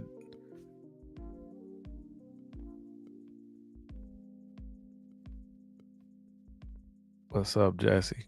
But he averaged 30. So, but in this league, 30 to me is like equivalent to if Jordan averaged about 43 in that time because of the inflated scoring at 120 a game. That doesn't mean they better scores. That just means they not sticking any defense. You can look at the game. To me, NBA games look like a 90s All-Star game. The way that they play is like a 90s All-Star game. And now an All-Star game looks like a shooting practice. That's it. Current NBA looks like a 90s All-Star game. And like a 90s All-Star game. And the All-Star game of today looks like shooting practice. They step back and watch. Zion, if Zion would stay healthy, can't nobody stop him. If Zion would stay healthy, can't nobody stop him in the league. Nobody. He would have been a modern day Charles Barkley. He's he's the size that they try to tell you that LeBron is. LeBron ain't never been that big. He ain't never been that big and athletic. Never he couldn't imagine being that big and athletic. So that's what they tried to make you believe. Figment of your imagination. When I saw LeBron with his shirt off, I was like, this is the dude that y'all talking about is this massive? It's not true. it was just a figment of, they just make up stuff. Oh, he's as fast as Allen Iverson and big as Karl Malone. No, he ain't big as Karl Malone. Stop. It's like they were selling a fantasy. I don't even like the fact that he called himself the chosen one. Or put to call King James. Man, I ain't calling no dude king. Ever. Man, nobody posting up. Could you imagine what Shaquille O'Neal will do to these dudes, man? He wouldn't even need 2 seconds under the basket. He get down there, ain't nobody stopping him. He dunking on everything, including Joker. Joker can't jump over a piece of paper. And he dominating the league. That's why it kills me when they say they're way more athletic today. The league is getting dominated by Luka and Joker, and them dudes ain't even jumpers. They're not athletic at all. And they are dominating the NBA. Joker literally doesn't jump. And he's already surpassed LeBron James in triple doubles at the center position all, shuffling his feet. So it ain't about they're more athletic. That's BS. He just a skilled player, and he in the league. I'm gonna tell you this: Joker that got ate up by Hakeem Olajuwon. He'd got ate up by Shaquille O'Neal. He'd got ate up by Tim Duncan in his prime. He'd got ate up by David Robinson in his prime. He'd got ate up by a lot of these centers from the 80s, the 90s. But he's dominating this league with no athleticism. That tells you about the league. That tells you about the league right there. That tells you. But I ain't saying I don't like I like Joker because he got a little nastiness about him. But he not dominating in those 90s with all them centers. Nope. Nope.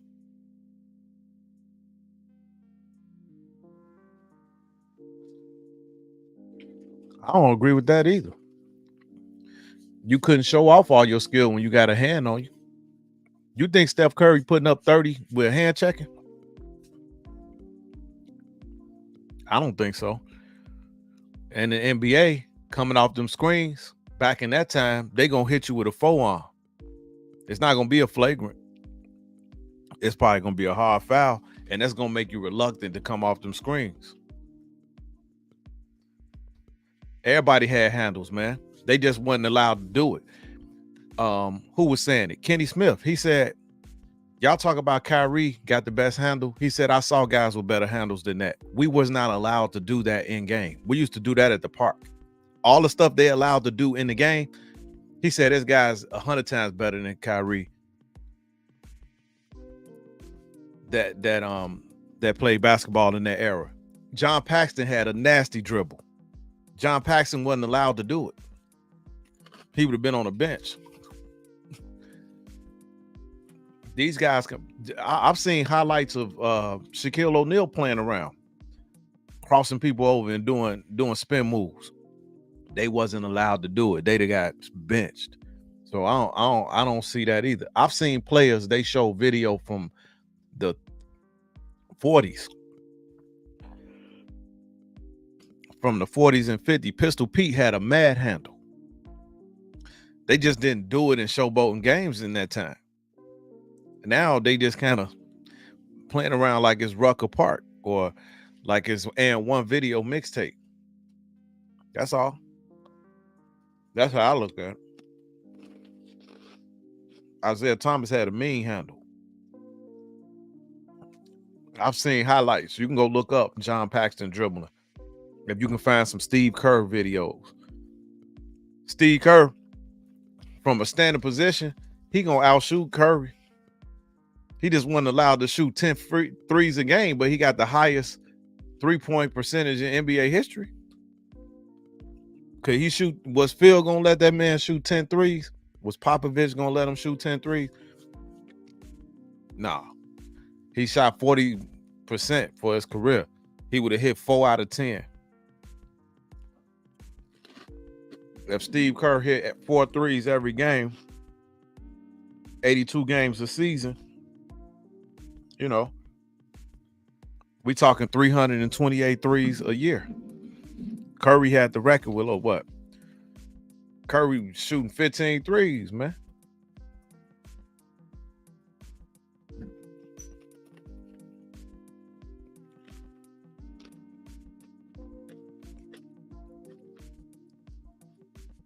And another, you know what?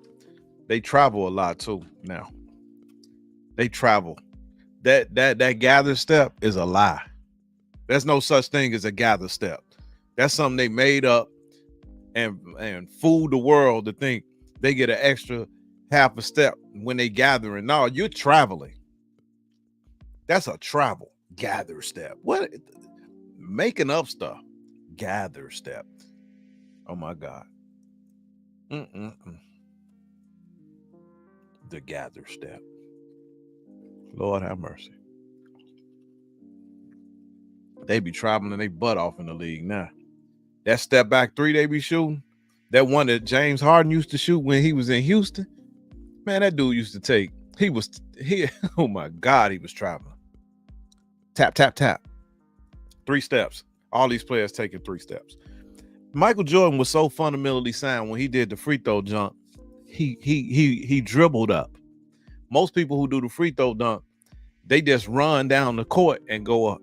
If Jordan would have did that, he would have took off farther from behind the line.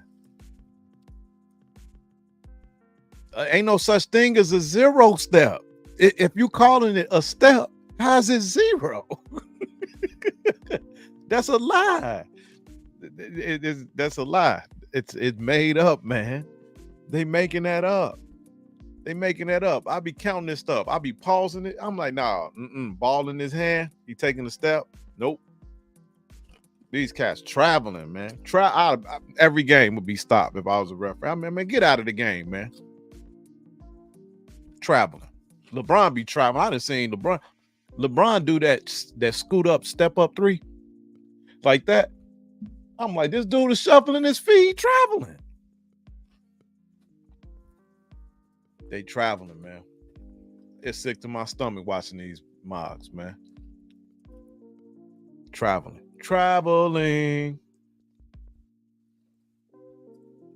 They made that up. Ain't no such thing as a 0 step. They made that up literally in the last 5 years. You ain't never heard 0 step in the night. 0 step. How is it 0 if it's a step? They made it up. They made it up to allow players to do more reckless stuff. Because I'm going to tell you what would have happened in Chicago back in the 90s. That 0 step that they doing now, that'd have got you beat up on the basketball court. I'm going to be real with you. They'd traveling ball. I used to watch these cats play, man. Because I used to go out there and watch them grown men play. Man, you come to the hole with that and they call traveling. Man, ball up. Man, they are in Chicago in them courts. Oh, you getting jumped on. You ain't traveling no more. You taking 2 official steps. Bing, bing. They're going up. Hey, man, this my guy here traveling, man. Nope. 0. That's a 0 step. All right, cuz. You ain't gonna be in the next game. Don't come up in here with that, man. You be better off. You'll be less likely to get you're gonna get called for traveling and you ain't gonna get no foul. Foul. Man, please. Ball up. Chicago, wow, man. Man, I know y'all, everybody who here, you heard the saying, no blood, no foul. Be like, but y'all got a scratch on me, man. It ain't had nothing to do with the play, though, man. You wasn't going up when you got scratched. And then you just move forward, man. You just be like, man, I ain't finna argue with these cats. We'll be arguing all night. You know, the sun will be up by the time you get through arguing. The sun will be down, and mama talking about come in the house.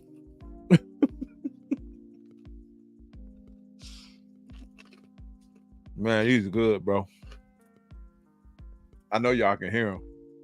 Flaming hots, man. Yeah, but man, I love sports. I like playing them probably more than I like watching them now. I haven't played the 2Ks in a while. You know, I'm glad I got the old ones because, you know, I like playing with the older players.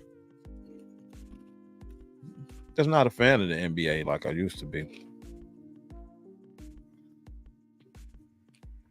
Even boxing, it got a little watered down to me. You know, Crawford just got stripped of his belt because he wasn't taking up the next up fight. So they gave the belt to another guy that was the #1 contender. Boxing should be mandatory. Next man up, you got to fight him. If you don't fight him, we taking your belt. And Floyd Mayweather would have lost a long time ago had they made him fight the next man up when it was time. That man circled around that Pacquiao fight for 6 years. claiming he was on steroids. They never caught him, nothing in his body. So it's just like, that's sports for you. Watered down, people controlling narratives. Fight who was next up. 2K11 was your favorite? Okay.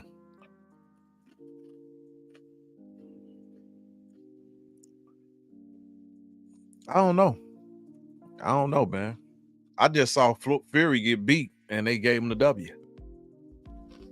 I saw him get beat up. And I like Fury, but he lost that fight. And they're going to do that because if Fury loses that fight, then we losing money. Because you can't do a rematch. Fury ain't going to have the same lure. Those undefeated records, they bring money to boxing. Yeah, but Crawford was supposed to fight the next man up, or he was supposed to give Spence his rematch. When I was watching the leading up to the fight, I was telling one of my guys at work, I said, man, Spence is drained. I was like, man, you see him? Are you looking at how dry he looks and how lethargic his face looks? Spence then lost way too much weight, and he looked like he was out of it. Even his speech was off. And I've been in weight loss competitions where I got real serious. And when you weight drain like that, it messes with your brain. I remember I was at about 11% body fat. And I was, in my best shape. I was probably like 35. And I told I was doing my thing at the gym where you have to. Oh no, Spencer drained. He came down from 190 pounds. He came from 190 down to 147. And so I was in this weight loss competition, but the people at the gym told me, hey man, if you're not competing in a real competition, don't get in single digits because it started messing with your healthy brain fat. And I was like, what? I was like, yeah, your healthy brain fat. So I was in this one competition. It was this young guy in the competition. And he was a big guy. He used to wrestle. So he was losing weight rapidly. So I got crazy with it. And I started doing saunas. I started doing 1.5 2 hour cardio. The day of the weigh-in, I was so drained that I almost fainted. And then I just got in the shower and did cold water. I felt like I was about to die, bro. I felt like I was about to die.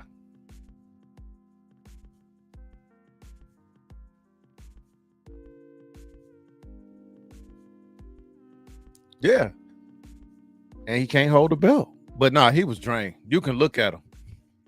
That dude was in the ring like this. I mean, the day they weighed in, his eyes was like this. I'm like, dude, he done. Either he high or he drained. And I doubt he was smoking. Nah, I thought he was drained before. I was like, that dude looked drained. Anytime you go from 190 to 147 for a fight, that's just too much weight. He didn't use no excuse, but those are factors.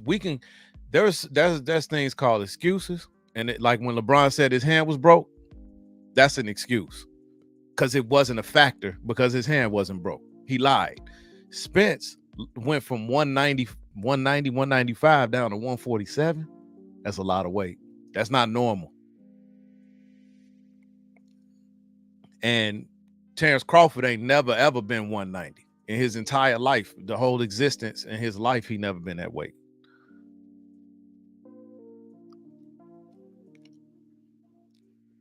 Oh, yeah, man. That's because that dude don't eat no pork, no beef. He out here eating real healthy. And he ain't all hunched over. He definitely is special. And he was mad, too, that LeBron got that record in the Lakers jersey because he never wanted LeBron there. I know a guy from LA, my friend, his name Joshua. He born and raised LA, straight up Californian, man, got that whole swag. When LeBron went there, he was like, man, dude, I ain't watching the Lakers. So half the fans don't even like Buddy being there. Yep. Half of them don't even like him being there. They can't wait till he leave. That's 50% of LA can't wait till Buddy leave because it's all about him, not the team. Kobe is the legend there. and Kareem, this whole talk about top 5 Lakers, and you better not ever say LeBron a top 5 Laker. It's not him. It's Jerry West, Kareem Abdul-Jabbar, Shaquille O'Neal, Magic Johnson, and Kobe Bryant. Them top 5 Lakers. Them top 5 Lakers.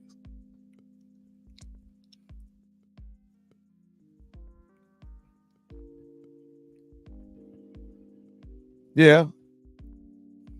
But Bud good, but Spence also got in a car accident that he probably ever. That's another thing. Excuses and factors, right? That car accident, he shouldn't have never ever fought again, ever.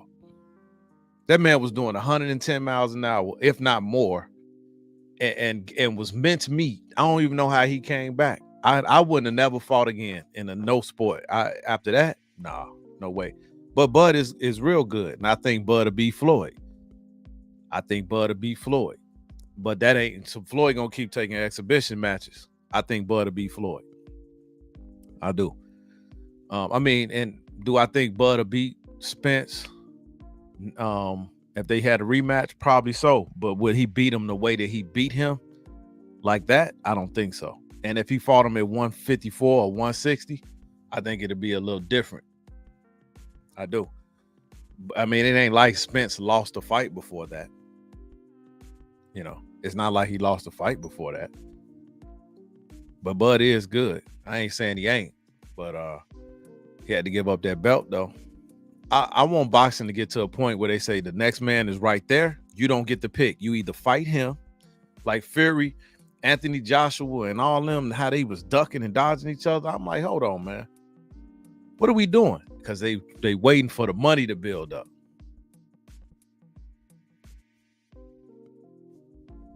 Yeah, but he fought some bums. He fought bums. He shouldn't have been fighting. He should have never fought another fight again after that type of car accident. I'm surprised he survived. I'm surprised he survived. I don't think that's an excuse. And he never made any. He never made any excuses. But he did get in a car accident doing over 100 miles an hour. Car flipped over multiple times. Teeth came out of his mouth. You know, like that's serious. That is serious. I was in one, and it wasn't nowhere near that, and I'm still having pain from it. And that was in August. And it was this T-bone. My car didn't flip over, and I was only driving 20 miles an hour. So, yeah, I couldn't imagine being in a car accident where your car flipped over like 15 times, doing over 100. He looked good, but he didn't look great because he got rocked in a fight before that. Remember? And his mouthpiece came out. He said he thought his teeth came out because he had those them implants. Man, when the car accident knocked the teeth out of your mouth, man, you imagine the impact? Imagine the impact. You know, but I want boxing to go to mandatory next ups. Not we gonna make this fight with the money look right. I don't like hearing that talk, man. This is the guy you're fighting. The boxer should say you're fighting him or you're vacating all your belts. Simple as that. You don't get to pick who you gonna fight. You gonna fight who up next. You gonna fight the next contender up.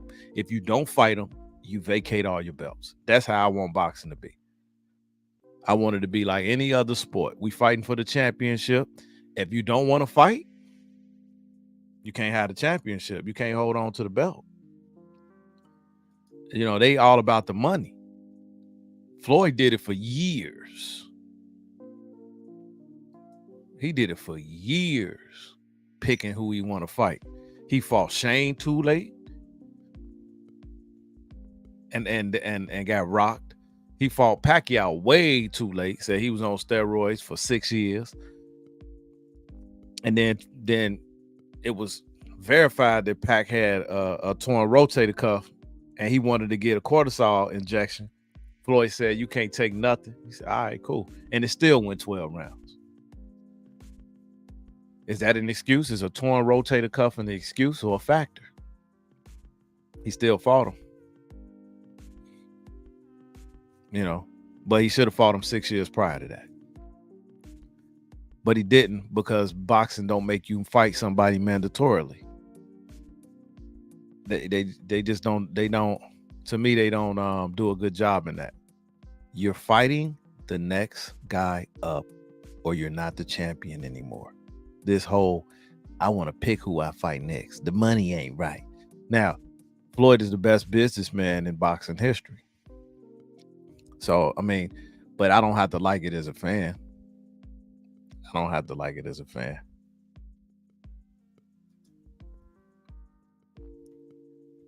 He didn't whoop Pacquiao. He didn't whoop him in a fight with a torn rotator cuff. So how he was going to whoop him in any other fight? It went 12 rounds. So how he didn't whoop him with a torn rotator cuff. So how he was going to whoop him 6 years prior when Pacquiao was knocking people eye sockets out? Make that make sense. Because he didn't whoop him. They went 12 rounds. Man with a torn rotator cuff, man, he fighting with a huge disability. It shouldn't go 12 rounds. Floyd shouldn't have went that long with Conor McGregor. Conor McGregor ain't a boxer. Why that go so long? Why did that go so long? Nah, he ain't whoop him. Pacquiao didn't come out of that fight damaged. He came out of that fight with money. Nah, I disagree. Torn rotator cuff, you supposed to knock that man clean out. I tell you a fight that I saw Floyd Mayweather lose. 100%. He fought Costello. Costello beat him. Beat him on the cards, landed more shots, landed more power punches, landed at a high accuracy, and they stole it from him in the first Costello fight.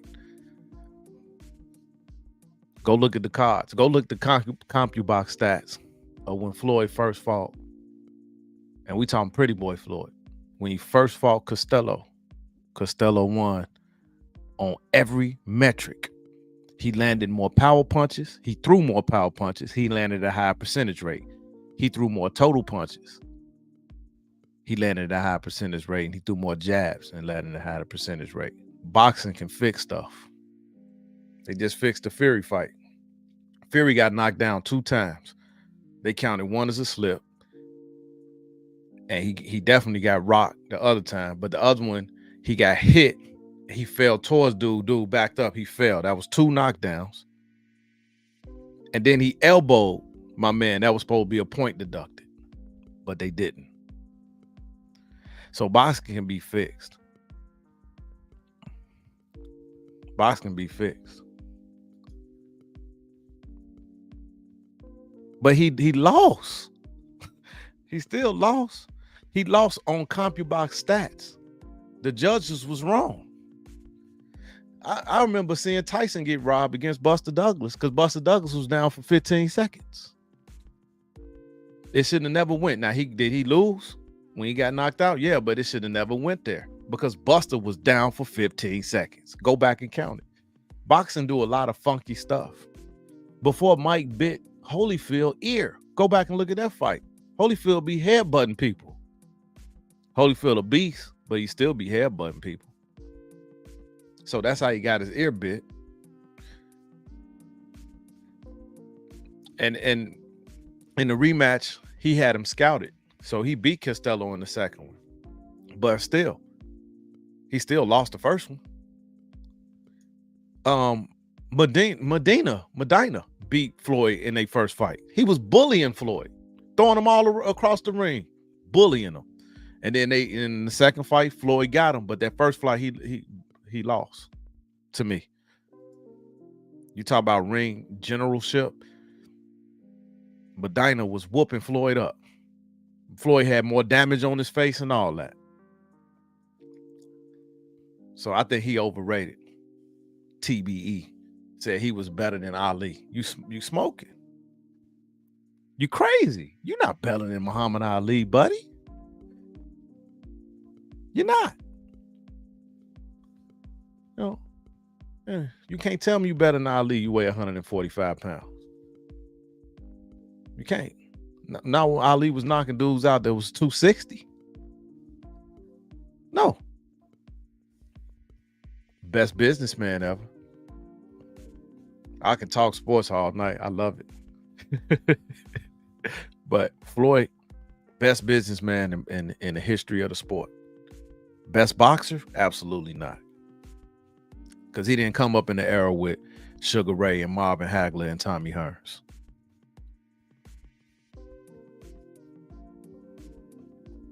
Yeah, the bag wasn't even that big back then.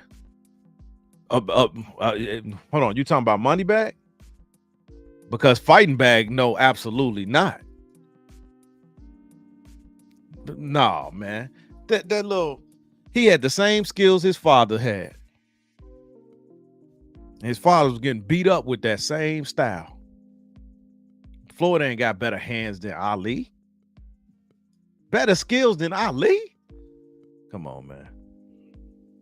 Come on.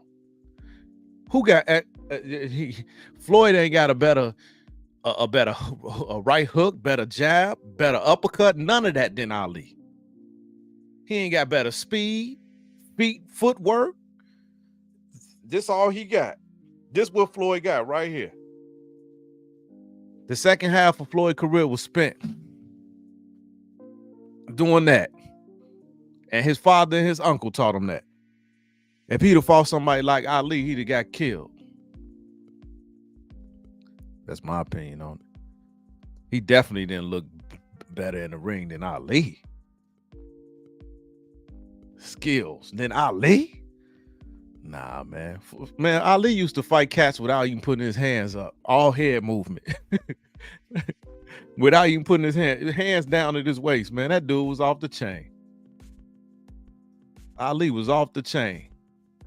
Ain't no way that you can actually believe that Floyd Mayweather was more skilled and had a better bag than Muhammad Ali? Wow. Come on, D-Flex. No. Say it ain't so. No, I don't rock with that one. I don't think so, man. No. And Roy Jones Jr. Prime, he would have murdered Floyd if they was the same size. He ain't nowhere near skilled as Roy Jones is. Roy Jones just fought a little bit too much and too long, and he got caught. But real fighters end up getting caught. They end up getting caught. Floyd was a safe fighter. He knew what fights to pick. He handpicked them. He even fought a lot of fighters like Canelo Alvarez. Floyd wouldn't fight the prime Canelo. He wouldn't even got in that ring with him. That's why it was never a rematch. As Canelo got better, Floyd wasn't trying to take that fight. He fought a baby Canelo. And that went 12. He wouldn't have fought Canelo another time. Because Canelo said his power wasn't that great. If I would have known, I would have took more risk.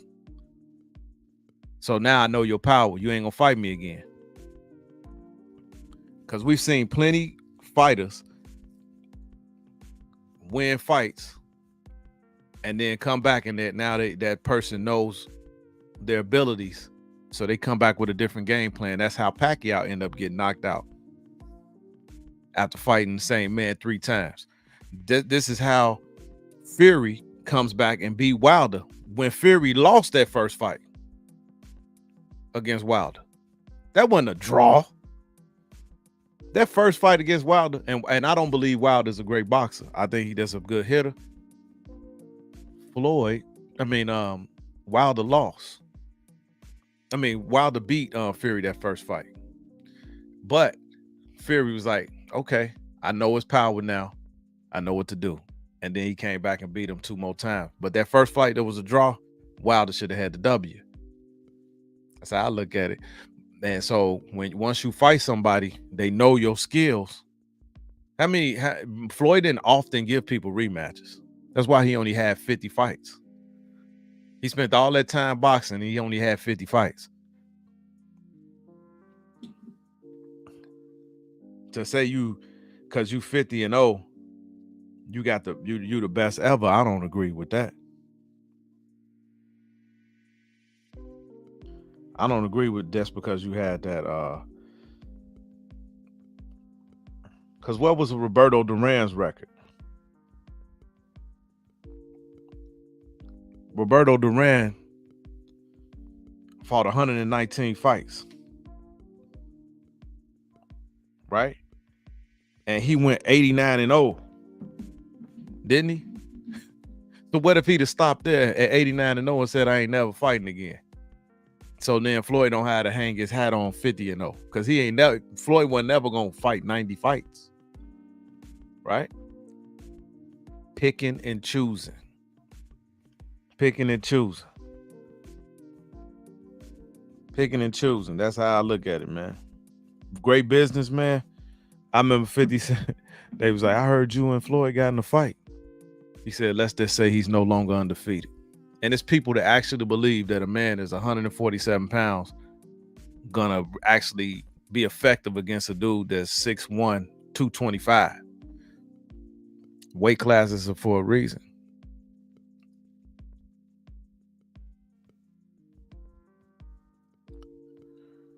Yeah, but see, 50 ain't Canelo up to 64?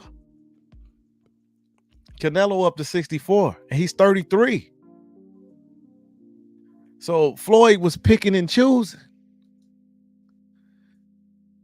Canelo got 64 fights under his belt at 33 years old. He's 62-2. So people fighting like that. It just ain't Floyd. It just ain't Crawford. Those are the ones that they kind of spacing stuff out. You know, it's good business. But for fans, I want to see you fight. I'm a fan. I want to see a fight. These heavyweights, they retiring with 30 fights.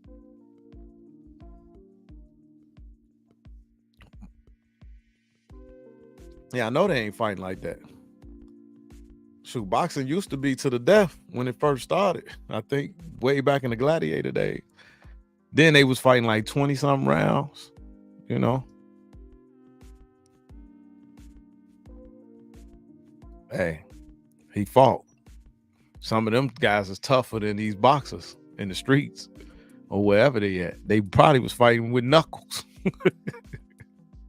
Hey, but we can't say that about him. And then Floyd set up here and fought Conor McGregor. That was an absolute joke. And the fact that Conor McGregor got that many solid hits on Floyd should have been an embarrassment for a professional boxer who's been doing this his whole life. And Conor McGregor was an MMA fighter and got some effective hits in. That should have never even went to 10 or 11, whatever it went. Right? Conor McGregor ain't had no business. Put Floyd in the ring with him and let him be MMA. That would have lasted 30 seconds.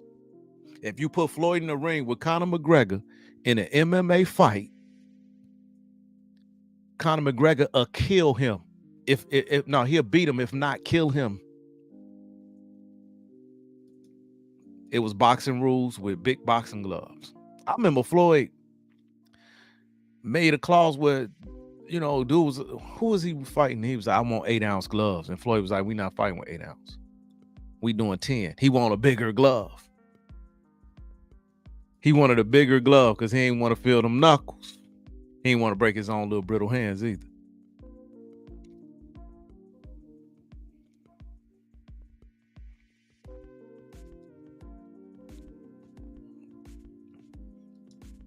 Pressed for the knockout and got it. He went 10 or 11 rounds with an amateur. Didn't have no business in the boxing ring. But if you put him in the ring with Conor McGregor, MMA, Floyd would get hurt very badly. very badly. It probably would have lasted 30 seconds. Real talk. Earned the right. I don't agree with that because he lost to Costello. That to me, that undefeated record is a figment. And it was for Vegas. Coming in before the end of the year.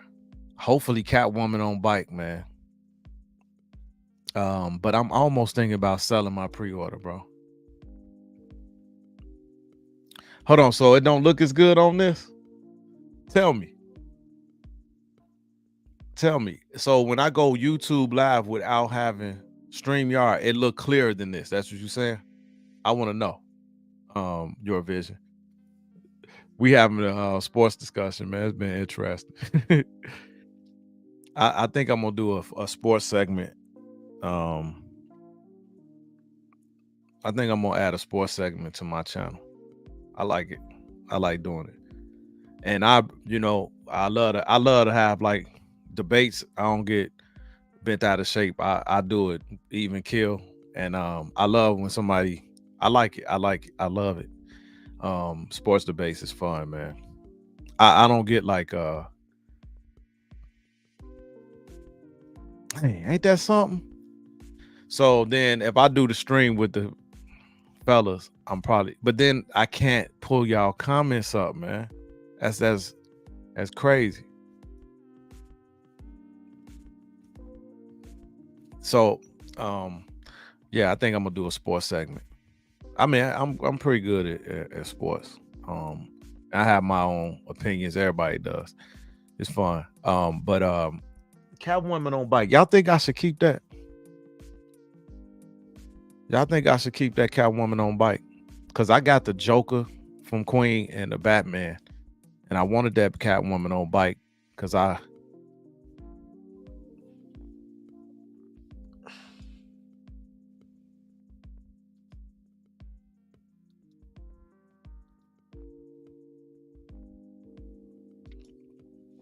wonder, should I keep that Batwoman, that Catwoman on bike, or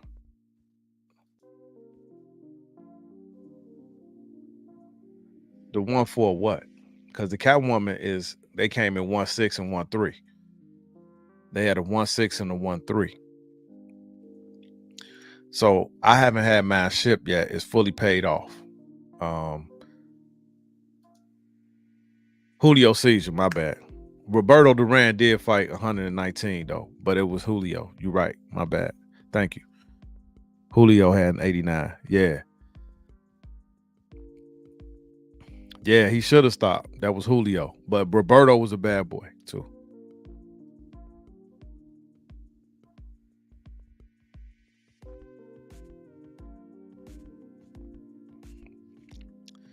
So I was thinking about it, but then I got an opportunity to get Maestro.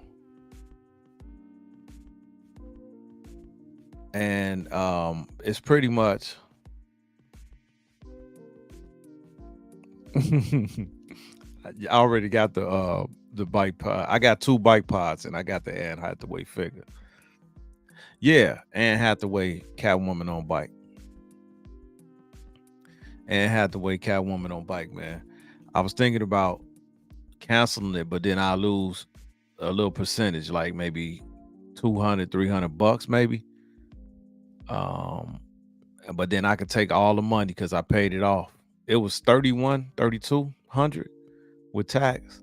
So let's say I have 29 coming back and I throw that towards Maestro. How much is Maestro to ship? I don't know. But I got Catwoman on bike coming from Spec. I tried to resell it. I had a guy who was gonna buy it from me. He was gonna pay me the 32, and then he backed out. But I ain't mad at him because he bought a piece from me already. $34.90 for your Maestro, but you picking it up. Yeah. Man, Maestro is a bad boy. That's one of the top statues of the year. Easily. Godly, dude. The Catwoman on bike. There was some things I don't like about it. Like when it's sitting on a bike, it don't really look like she's really on it. Like it seemed like it's parts of her that's kind of floating. Do y'all agree with that? Where it looked like it's kind of like parts of her that's like floating and just not really connected to the bike. It's not like she's has the oneness with the bike. It's almost just like she's kind of just like lightly sitting on it, but not on it. I would want the deluxe. I would want the deluxe.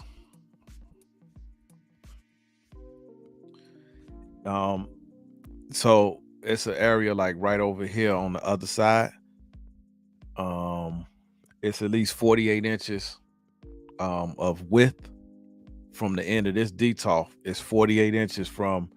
It's a door right there where my utility closet at, and it's 48 inches of width. So I know that should be enough width for it. And the depth, I got enough room. So your vision, how wide is Maestro real quick, and how deep?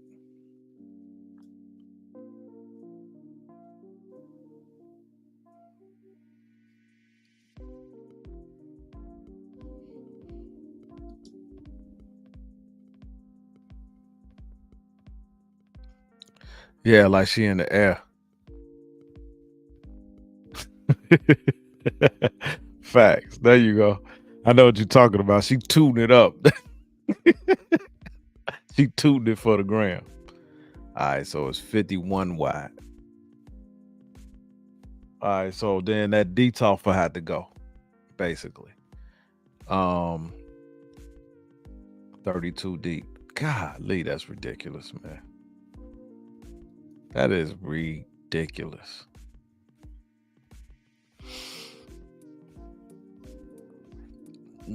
Do you think all the proximity pieces are necessary?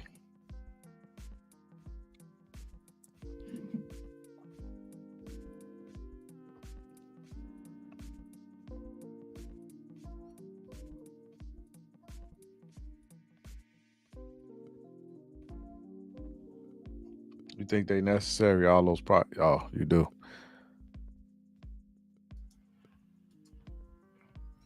Yeah, I do too. And that's the crazy. That is a large piece. Like this right here, this is 72 inches wide. But it's only 15 inches deep. 15, 16 inches deep.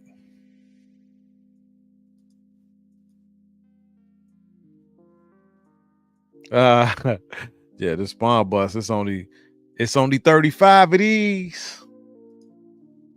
Only 35 of these in the whole world. This is one of my favorite things about the spawn, though. This. See that?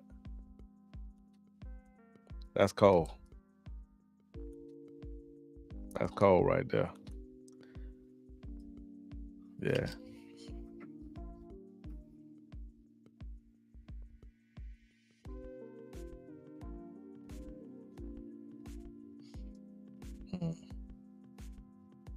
Dang, that's big too. And the other one, the Batman versus Superman, is another monster as far as space.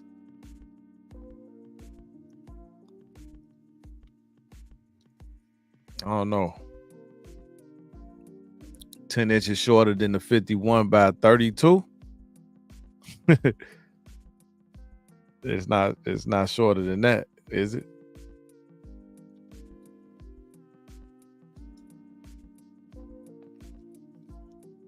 Maestro is a real deal, man. It is nice. It's nice.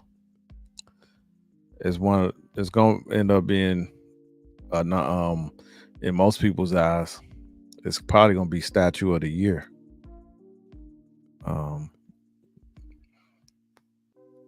Quite possibly statue of the year. Did y'all see that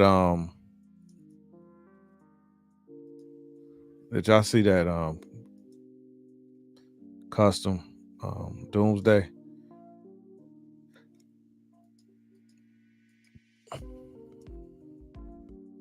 Have y'all seen this?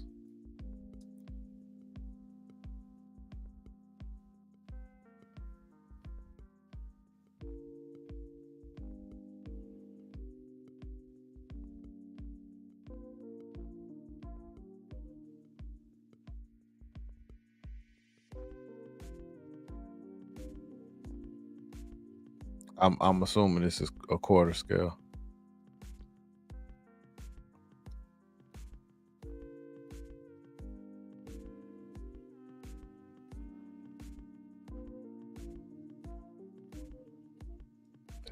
It's tight.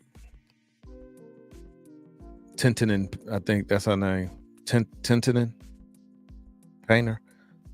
Everything she paint look crazy good.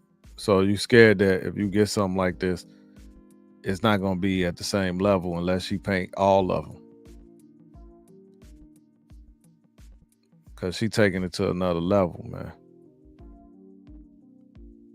Look at this, man. Yeah, it's Franco. But her paint apps are ridiculous. They otherworldly, man. She really good. She's really, really good at this paint thing, man.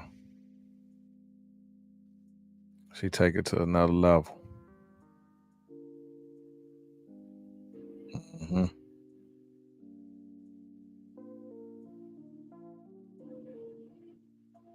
This is crazy. Look at the detail in that, in the back of that throne.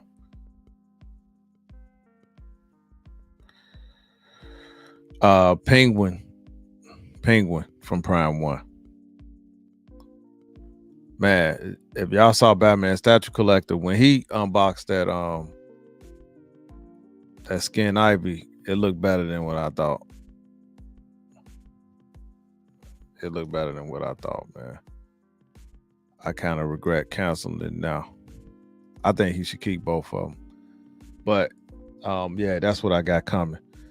That 1/3 scale penguin.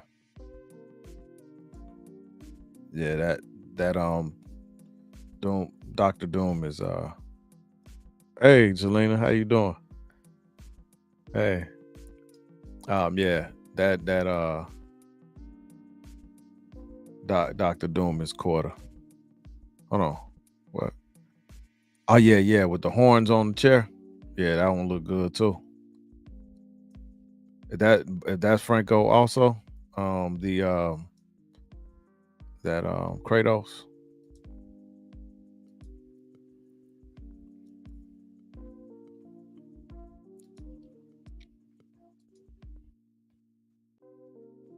Oh wow. Man, I wish I would have got that, man. You had to bring it up. I want that Justice Buster, man. I had it on order. I canceled it. And man, I missed that sale, bro. I'm not.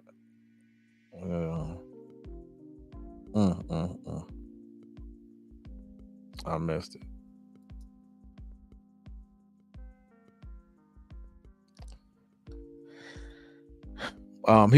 He posted some pictures. Like if you go to his page, he did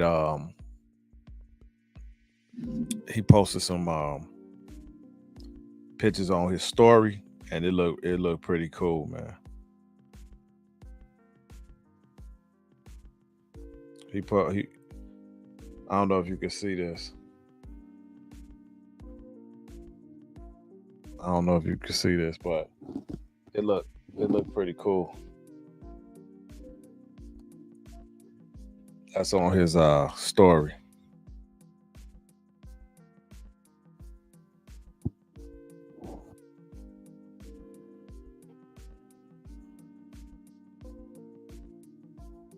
I think it looked better than some of the pictures that I saw out there. So I was wrong on that one for canceling it.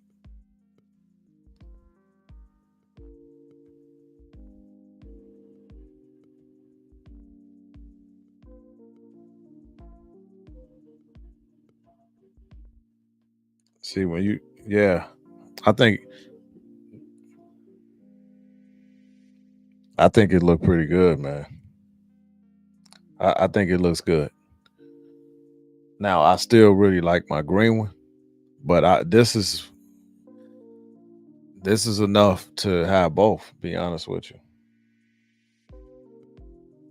that's right on Chris Page, man.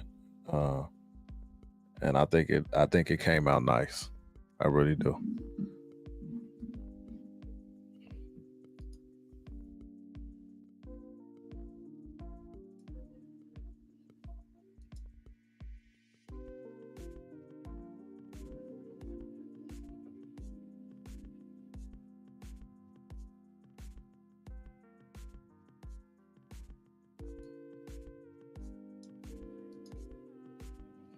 I'm on the wait list for it, Jelena. So we'll see what happens. Next Prime One showcase, I'm not sure. I need to slow down too. You want that XM Hulkbuster, huh? Yeah, she look good to me too. Caleb, okay.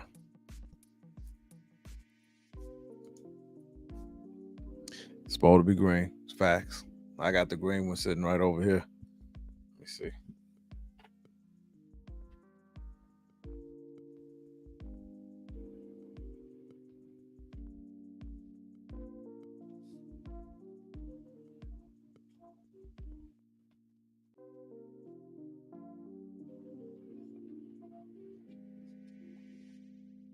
Alexa, turn on back A. All right. Should I focus?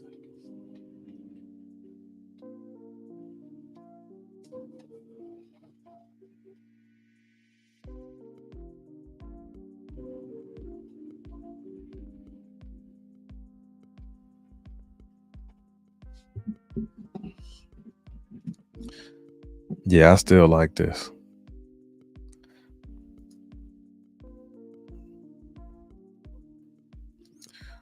1/3 Swamp Thing is about to ship from Prime One. Yeah, I'm gonna have it right next to her at some point. But I still like this one.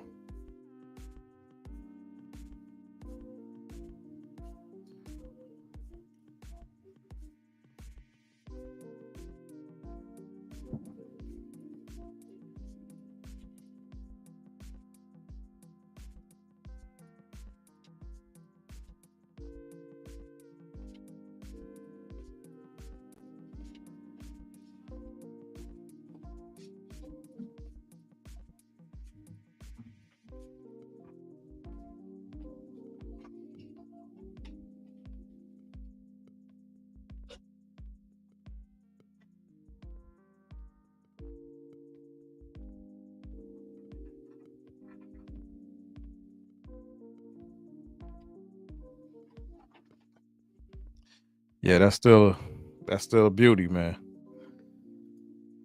That's still a beauty.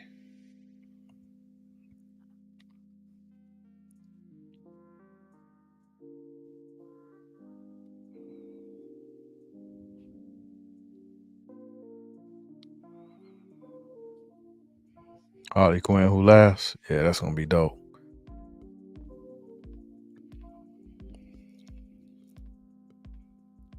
You think they're gonna do it in 1/4?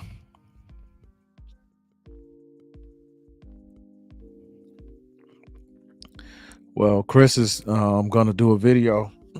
He gonna do a review, he said. And then after he do the review, he's gonna do a comparison where you're gonna put them next to each other.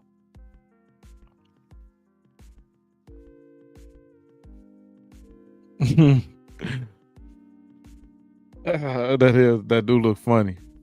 I just set him over there. Oh, that's a bust. That's a small bust too.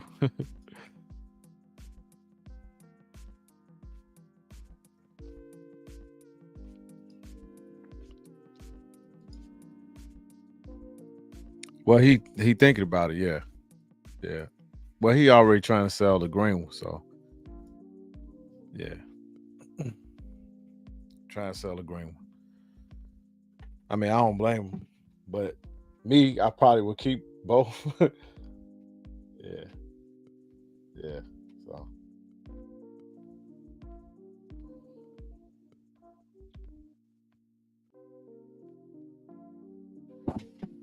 I probably would keep both.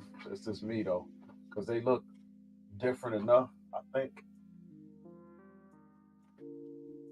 I think they look different enough to keep both. But I mean, money don't grow on trees out here. So in order to, you know,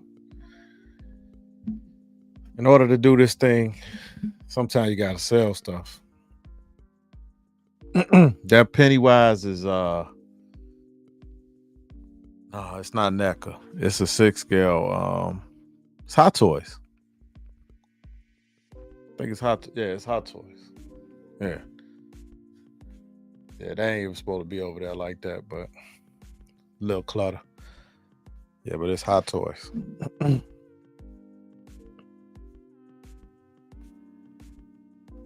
But that's just Skin Ivy do look nice, man. I can't front. Um,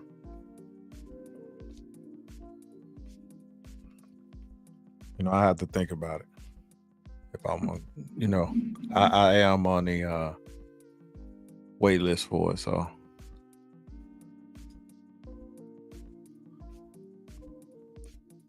yeah. So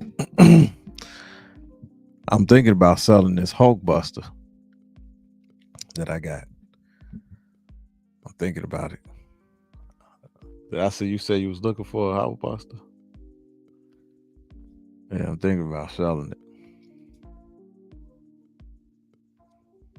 Yeah, I would too. But space though, why that poison ivy take a lot of space. When you see it on camera, you really can't get a full understanding of how big the whole statue is.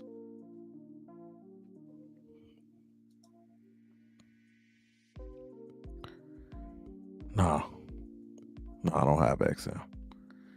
I got Queen. Yeah, I got the Queen Studios, which is in a big crate. Yeah, in a big crate, man. But it's nice.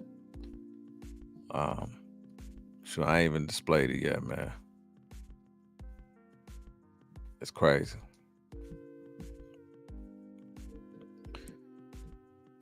Yeah, man.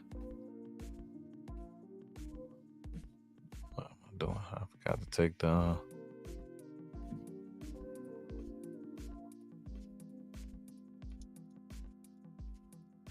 It is challenge day. I am Baku, leader of the Jabari tribe. No Hulk Buster for you.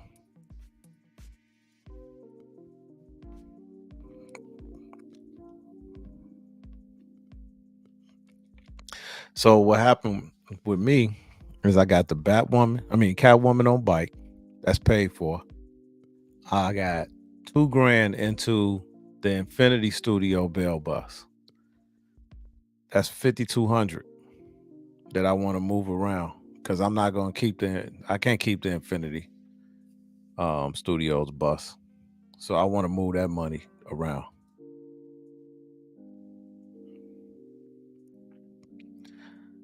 I haven't picked it up yet. I'm trying to see if that's gonna catch a sale. Yeah. I'm trying to see if that's gonna catch a sale. But I got 5,200 that I want to move around because there's no way I'm gonna get Infinity Studios Bell bus. Because to me, the sculpt on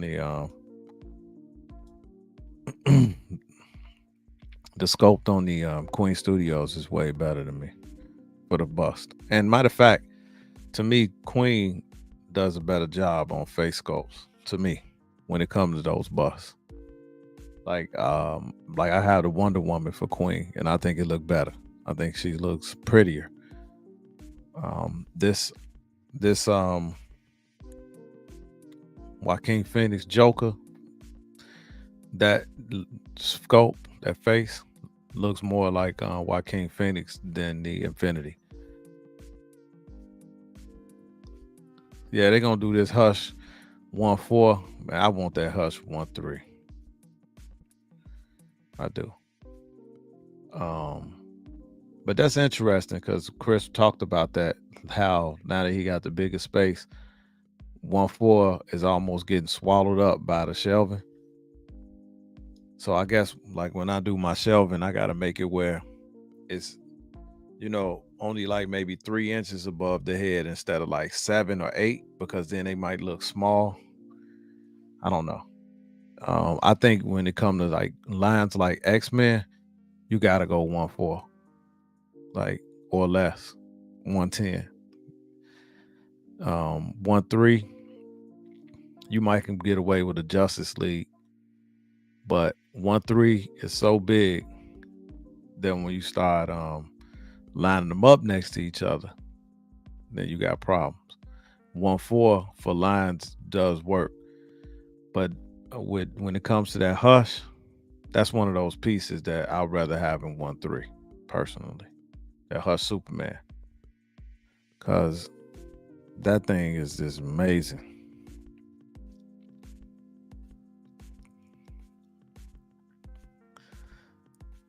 Well, I don't know if I like the arms, because necessarily I like the arms they work on Wonder Woman for me because they crossed. But sometimes the arms just take up way too much space, you know. So I like the way this bust looks, like this Spawn bust. It's really not a bust if it got arms, to be honest with you. It's a half torso. The whole meaning behind bust is that V shape and cut off. These are busts. Anything with arms is a half torso. They can call it a bust all they want. It's a half torso. It's basically a human. It's a legless statue, a legless life-size statue. But there are some that look good with arms, like that Thanos that got the one arm. That makes sense. I would have did the Captain America with one arm, with a shield like that. I don't think he should have had Thor's hammer. I think that was too much, man. I think so. And then you got Thor without anything. It makes no sense. I don't know why Queen did that. I don't understand it. And I'll never understand it. I would assume it got something to do with licensing and all of that. Because with Michael Jackson, they wanted to do the zombie, I think. And whoever's in control of his Mike's licensing said, nope. Then they wanted to do the stoic face. And they said, nope. So they had to go with the smile. So sometimes it's licenses that cause them to do that. The only full scale statue that I get is that life size Belle statue, but that's legs, the whole statue, But I've seen Ben Affleck's bust. That's the one I saw. The half torso Ben Affleck took up a lot of space, man. It took up a lot of space, and his pose is like he got that. He's like this, and one is in front, so he takes up a good amount of space. But yeah, the Batman Belle, that's one that I was like, man, I think I want to get that. Yeah, that movie is some of those three. That trilogy is some of the best stuff I ever seen as far as movies go. Even though I'm a fan of Ben Affleck's Batman in it itself, but the Belle movies were superior movies. But if you get that bell bust, you have no cow. That's the thing.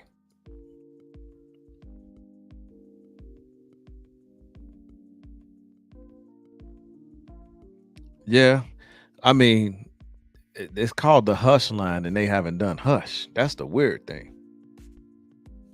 So sometimes these companies do stuff that just kind of is nerve wracking. Like, giving me a video game case with no game in it, Sony, or giving me a Hush line with no Hush, or giving me all these 1/3 Justice League Dark and then canceling Constantine. It's like, what? Why do you do this to me? Because I got Swamp Thing, I got Dead Man, and I got Zatanna. And matter of fact, I got Zatanna right here. I got Zatanna right here. Look at that. Beautiful. I love this.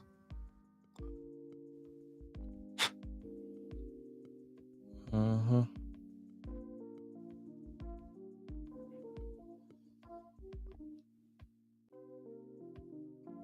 Yeah, I love that piece. And I got Dead Man, Swamp Thing, and I wanted Constantine to finish my 1/3 Justice League Dark line, and they're not bringing him out. Mr. Poe got his today. I gotta check that out. I don't know, man. Maybe not in the street fight. Sure. Fight to the death. I don't know. We don't know what he'll do. He wouldn't beat him as Batman if he fought like he was really Batman. Yeah.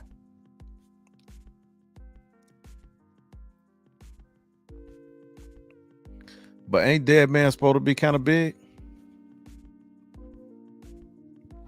I mean, I know he not big as Swamp Thing,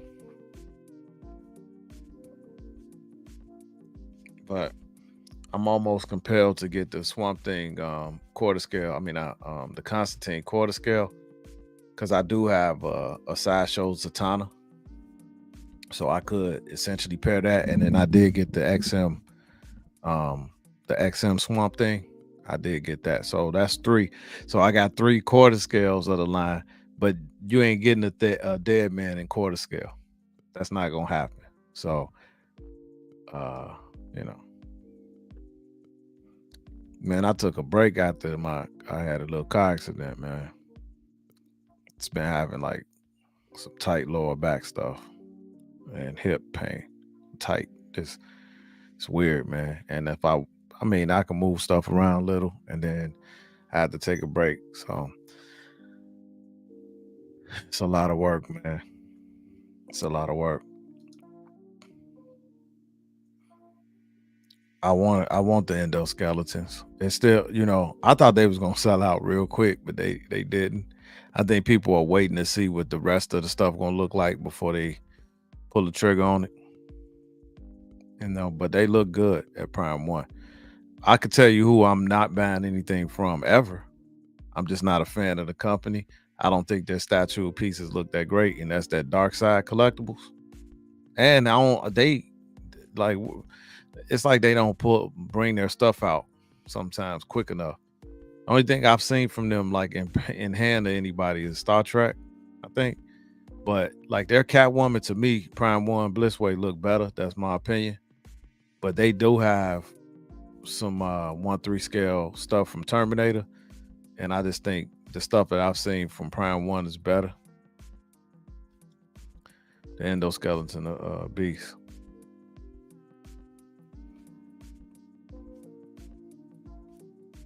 Yeah, with Constantine, but not next. You ain't gonna put Constantine next to this Zatanna. The wing is dope, man. If they would have did that in 1/3, it would have sold, man. They took that wing off of there and it didn't move like they wanted it to move.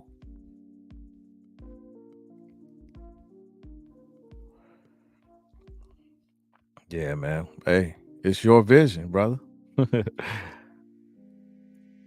A Hush Harley would have been easy money. Yeah, yeah, that would have been tight. But they got so many Harleys out here, it's out of hand, man. Hold on, what did you say there? Oh, so like hotcakes. Yeah. Mm-hmm. It's a ton of like short dudes. I can't do it, man. I don't want to do it. But it's funny when I look at this. When I pan my camera over there, you seen Daredevil over there. It didn't look like it was that much smaller than that Poison Ivy, and that's kind of strange. I think this is an Iron Studios Daredevil I got. Probably the best one made. I think it's Iron Studios. Yeah, yeah. Um, I initially didn't get that one when it came out, and I was able to get it second hand for a great price.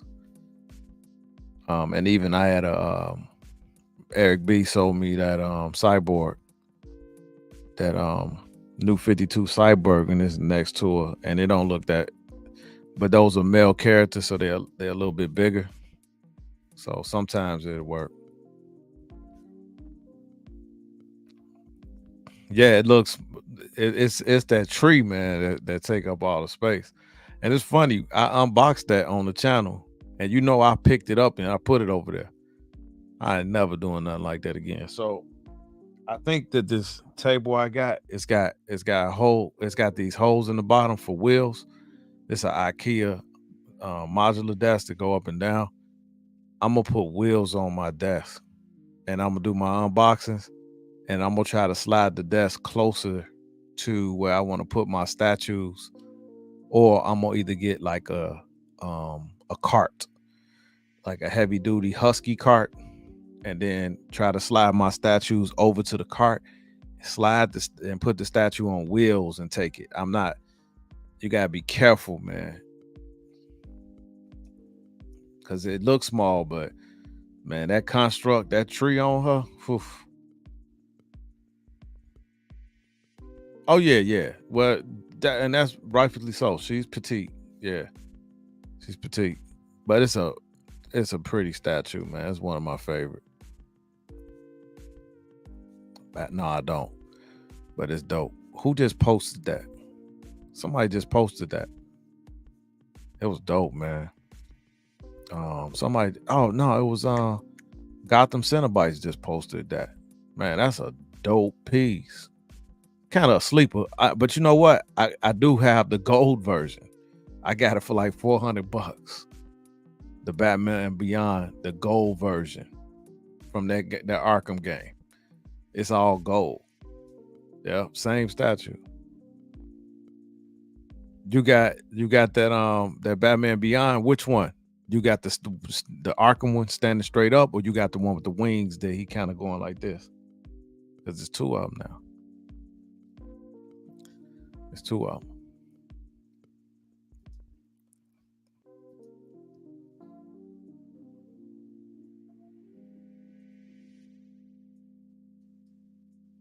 I know one thing: statue collectors be up, boy.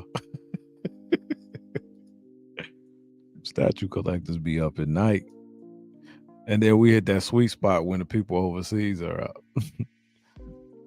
let me uh let me share my screen with y'all real quick.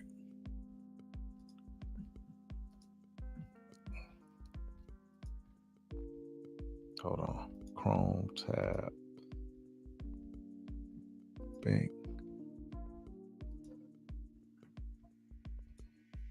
What y'all think about that Batman versus Crop? Y'all like that?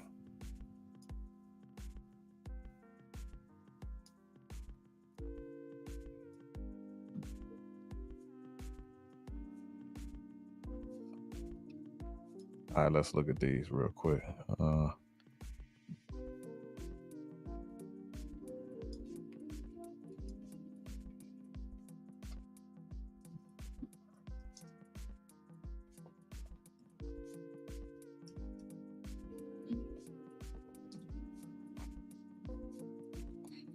All right, so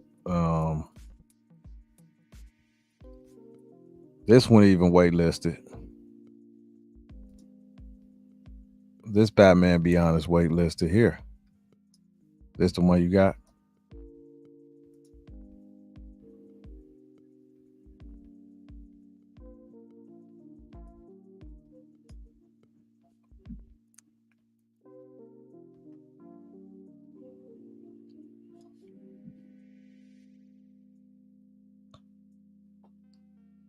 You said you want the white one? The Batman Beyond? Not the Arkham game, though. This one?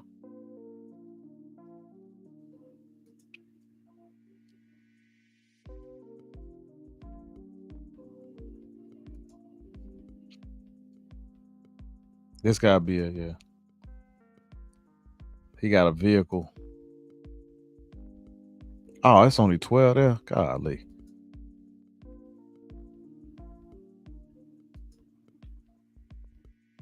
$213. It's the same here. Nerf me.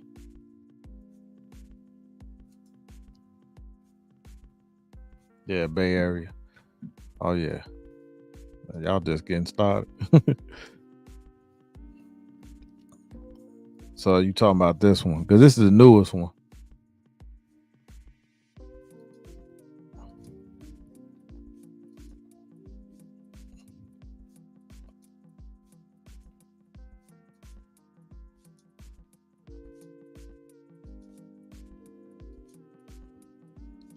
This one cool, but I think I like the other one that got them Cenobites that's posted up with, because I got this gold one right here.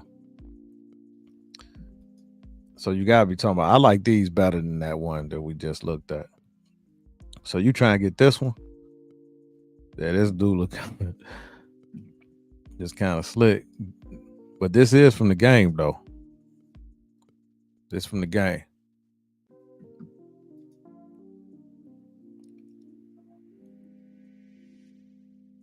Yeah, I got the gold one. Crip. Hey man, you know I work late and I'm up, man. I'm just up. Yeah, you got this white one coming? I got this one. I already got this one. Yeah, it's packed. It's still packaged, but I got it for 400. Got it for $400, man. You can't beat that. You can't beat that. And it's funny because the other one was available.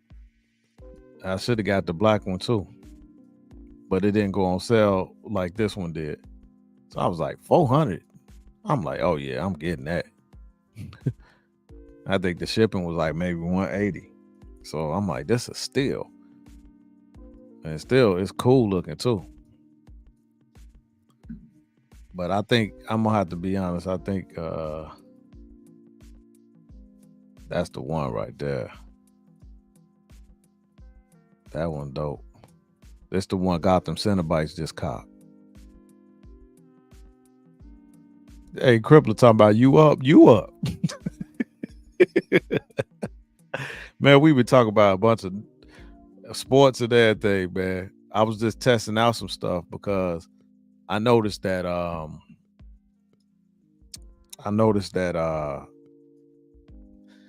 you on if you stream straight from YouTube, it's more clear, man. It's more clear. So I was messing around with some stuff. What up with it though?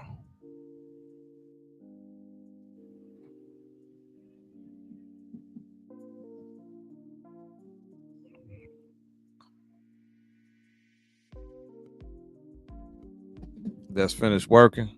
Oh man, it's even later for you, shoot, because it's 2 something here. The white one. I'm gonna pull up the white one too, because the white one cold too.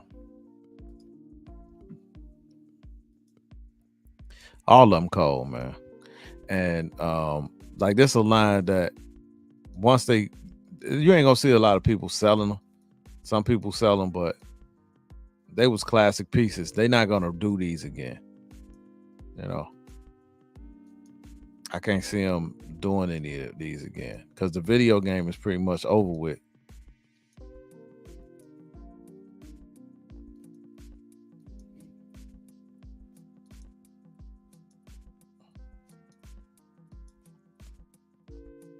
Yeah, it's cool, man. It's different. It's like some kind of like a snowsuit or something. Yeah. Boy, Prime One though, they give you 1,000 pictures.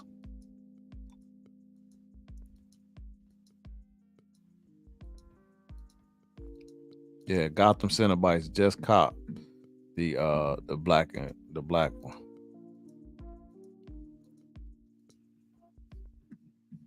But I think on one of these you still can get on a wait list. Let me see. Exclusive? No. Yeah. No, sold out. White, regular. So this regular one you can still get on the wait list. You can still get on the wait list. And you can't never say it won't convert because sometimes wait lists, because that's how I got my Swamp Thing.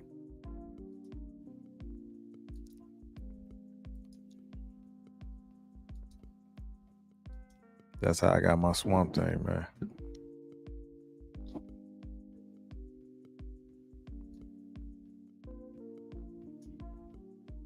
Hey, that ain't too bad. 13 ship. Yeah, that's not bad.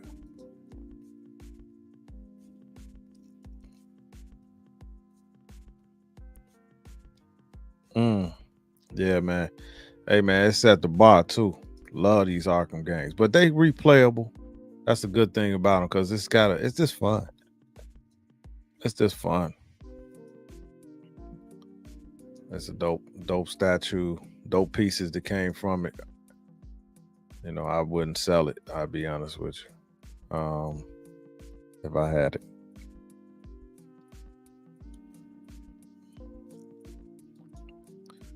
This bus is low stock. It's about to start shipping. I think in relation to the Kong bus, it was a little overpriced for 35. I don't know. I guess the like the hair on it is what costs. I don't know why. But it's nice. I can't front. They did a great job on this. But it's 3,500. But they did an amazing job on this. And I've seen some production photos. They knocked it out the park. But they want 3,400 for this, while the Godzilla was 1,500, 1,600. But this is about to start shipping. Thought that was pretty cool looking.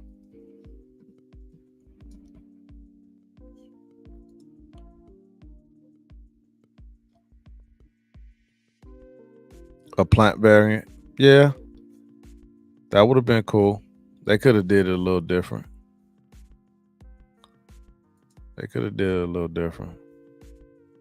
Yeah, facts. Yeah, the back is cool on this. They got creative with it. I don't know, man, but 3,500, and then you comparing it to Godzilla, it's in stock. This one came on sale at Sideshow about 4 times.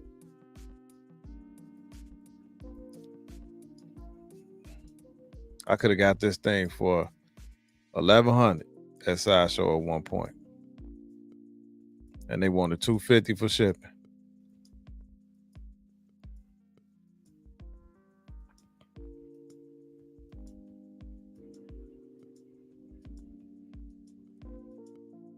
I think it's nice. It is nice. But they the size of regular life-size bus. That's what's kind of weird. Like, so they're not life-size. You could consider this maybe a 10th scale. Maybe.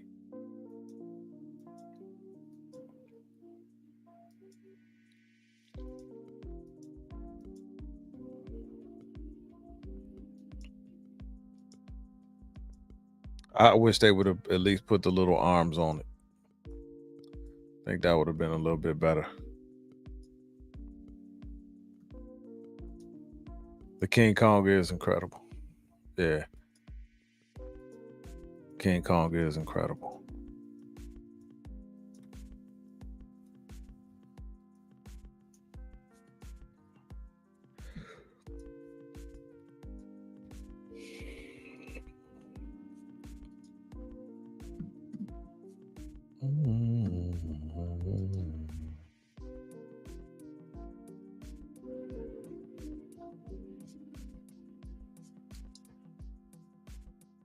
This is low stock warning on this.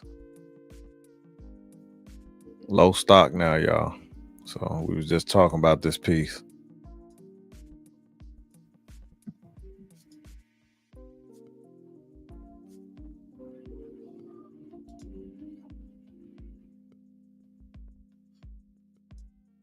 I'm probably gonna get it. I'm gonna look at it again because the scope on it look better than the first one, hands down.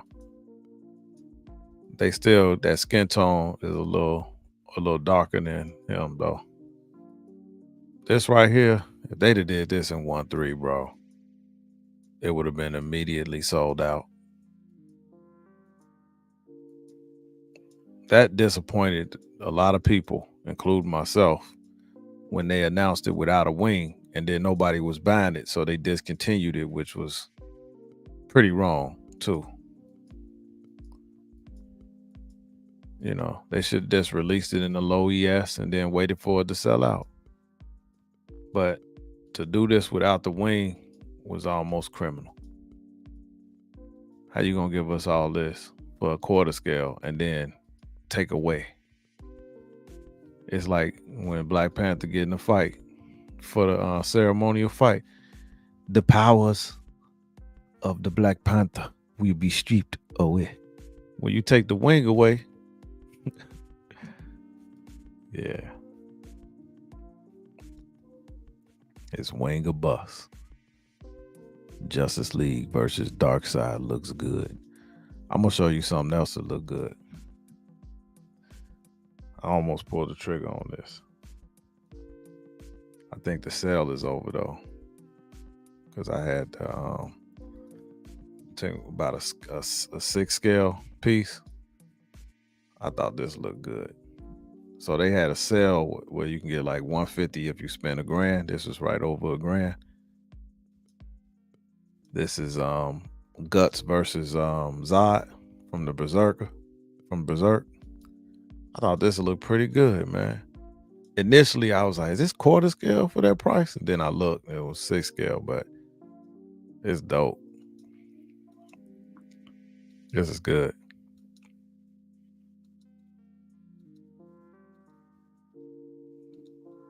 That's 6 scale. And I haven't seen nobody in the community really talking about this one.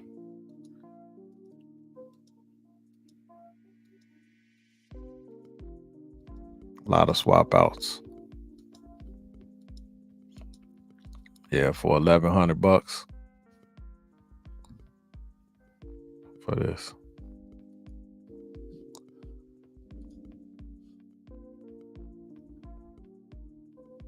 That's pretty dope.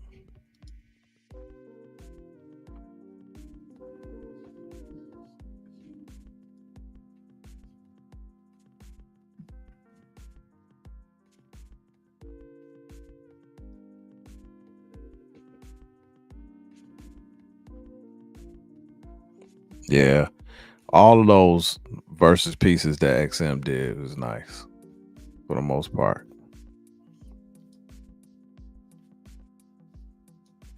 I think that sale is over. Oh, you seen this one in person? Oh, wow. For a 6 scale, it's a lot of detail packed up in it too. But even 6 scale, that Zod is big. And for a Dio, I know that's pretty nice. I think the sale is over though. Let me see.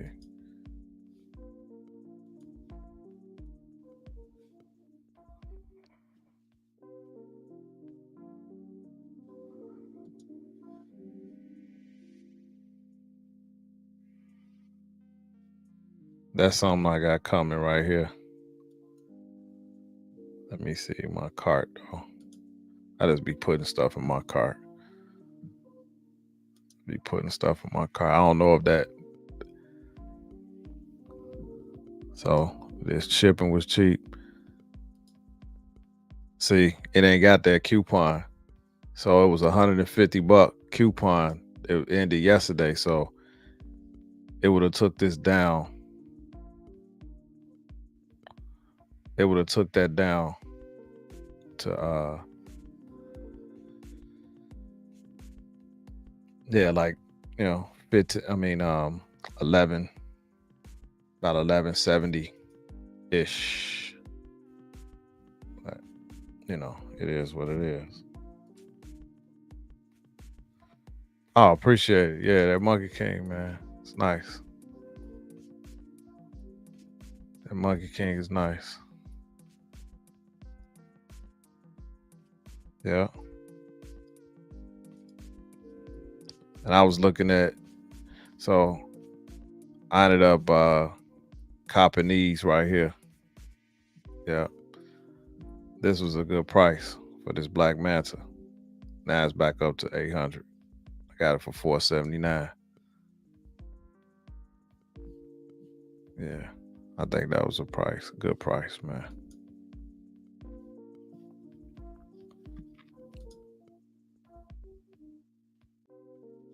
But it'll be another sale. They come and they go.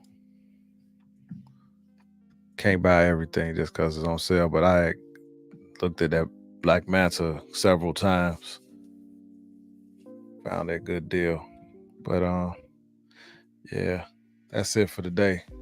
I wasn't even on here, but I was just testing something out, and then y'all start coming. So I appreciate it, man. Yeah, they do, but they had a sale on shipping for your piece, and I missed out on that.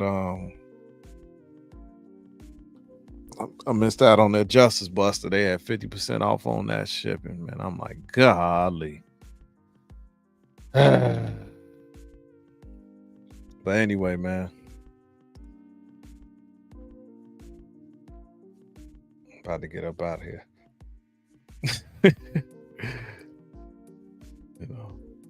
Got this technology over here, man. All right, man. Y'all be blessed. Everybody have a good night, man. This is just some random stream. And it was cool. It was cool. No doubt, man. Yeah, I'm about to go to bed. Straight to bed. I feel like eating a peanut butter and jelly sandwich, though. Real talk. I'll be honest with y'all. I might just do that. Yeah, I might just do that. Might just eat a peanut butter and jelly sandwich. Oh, yeah. Well, have fun with that. Have fun with that. All right, man. God bless, man. Peace. Agrees.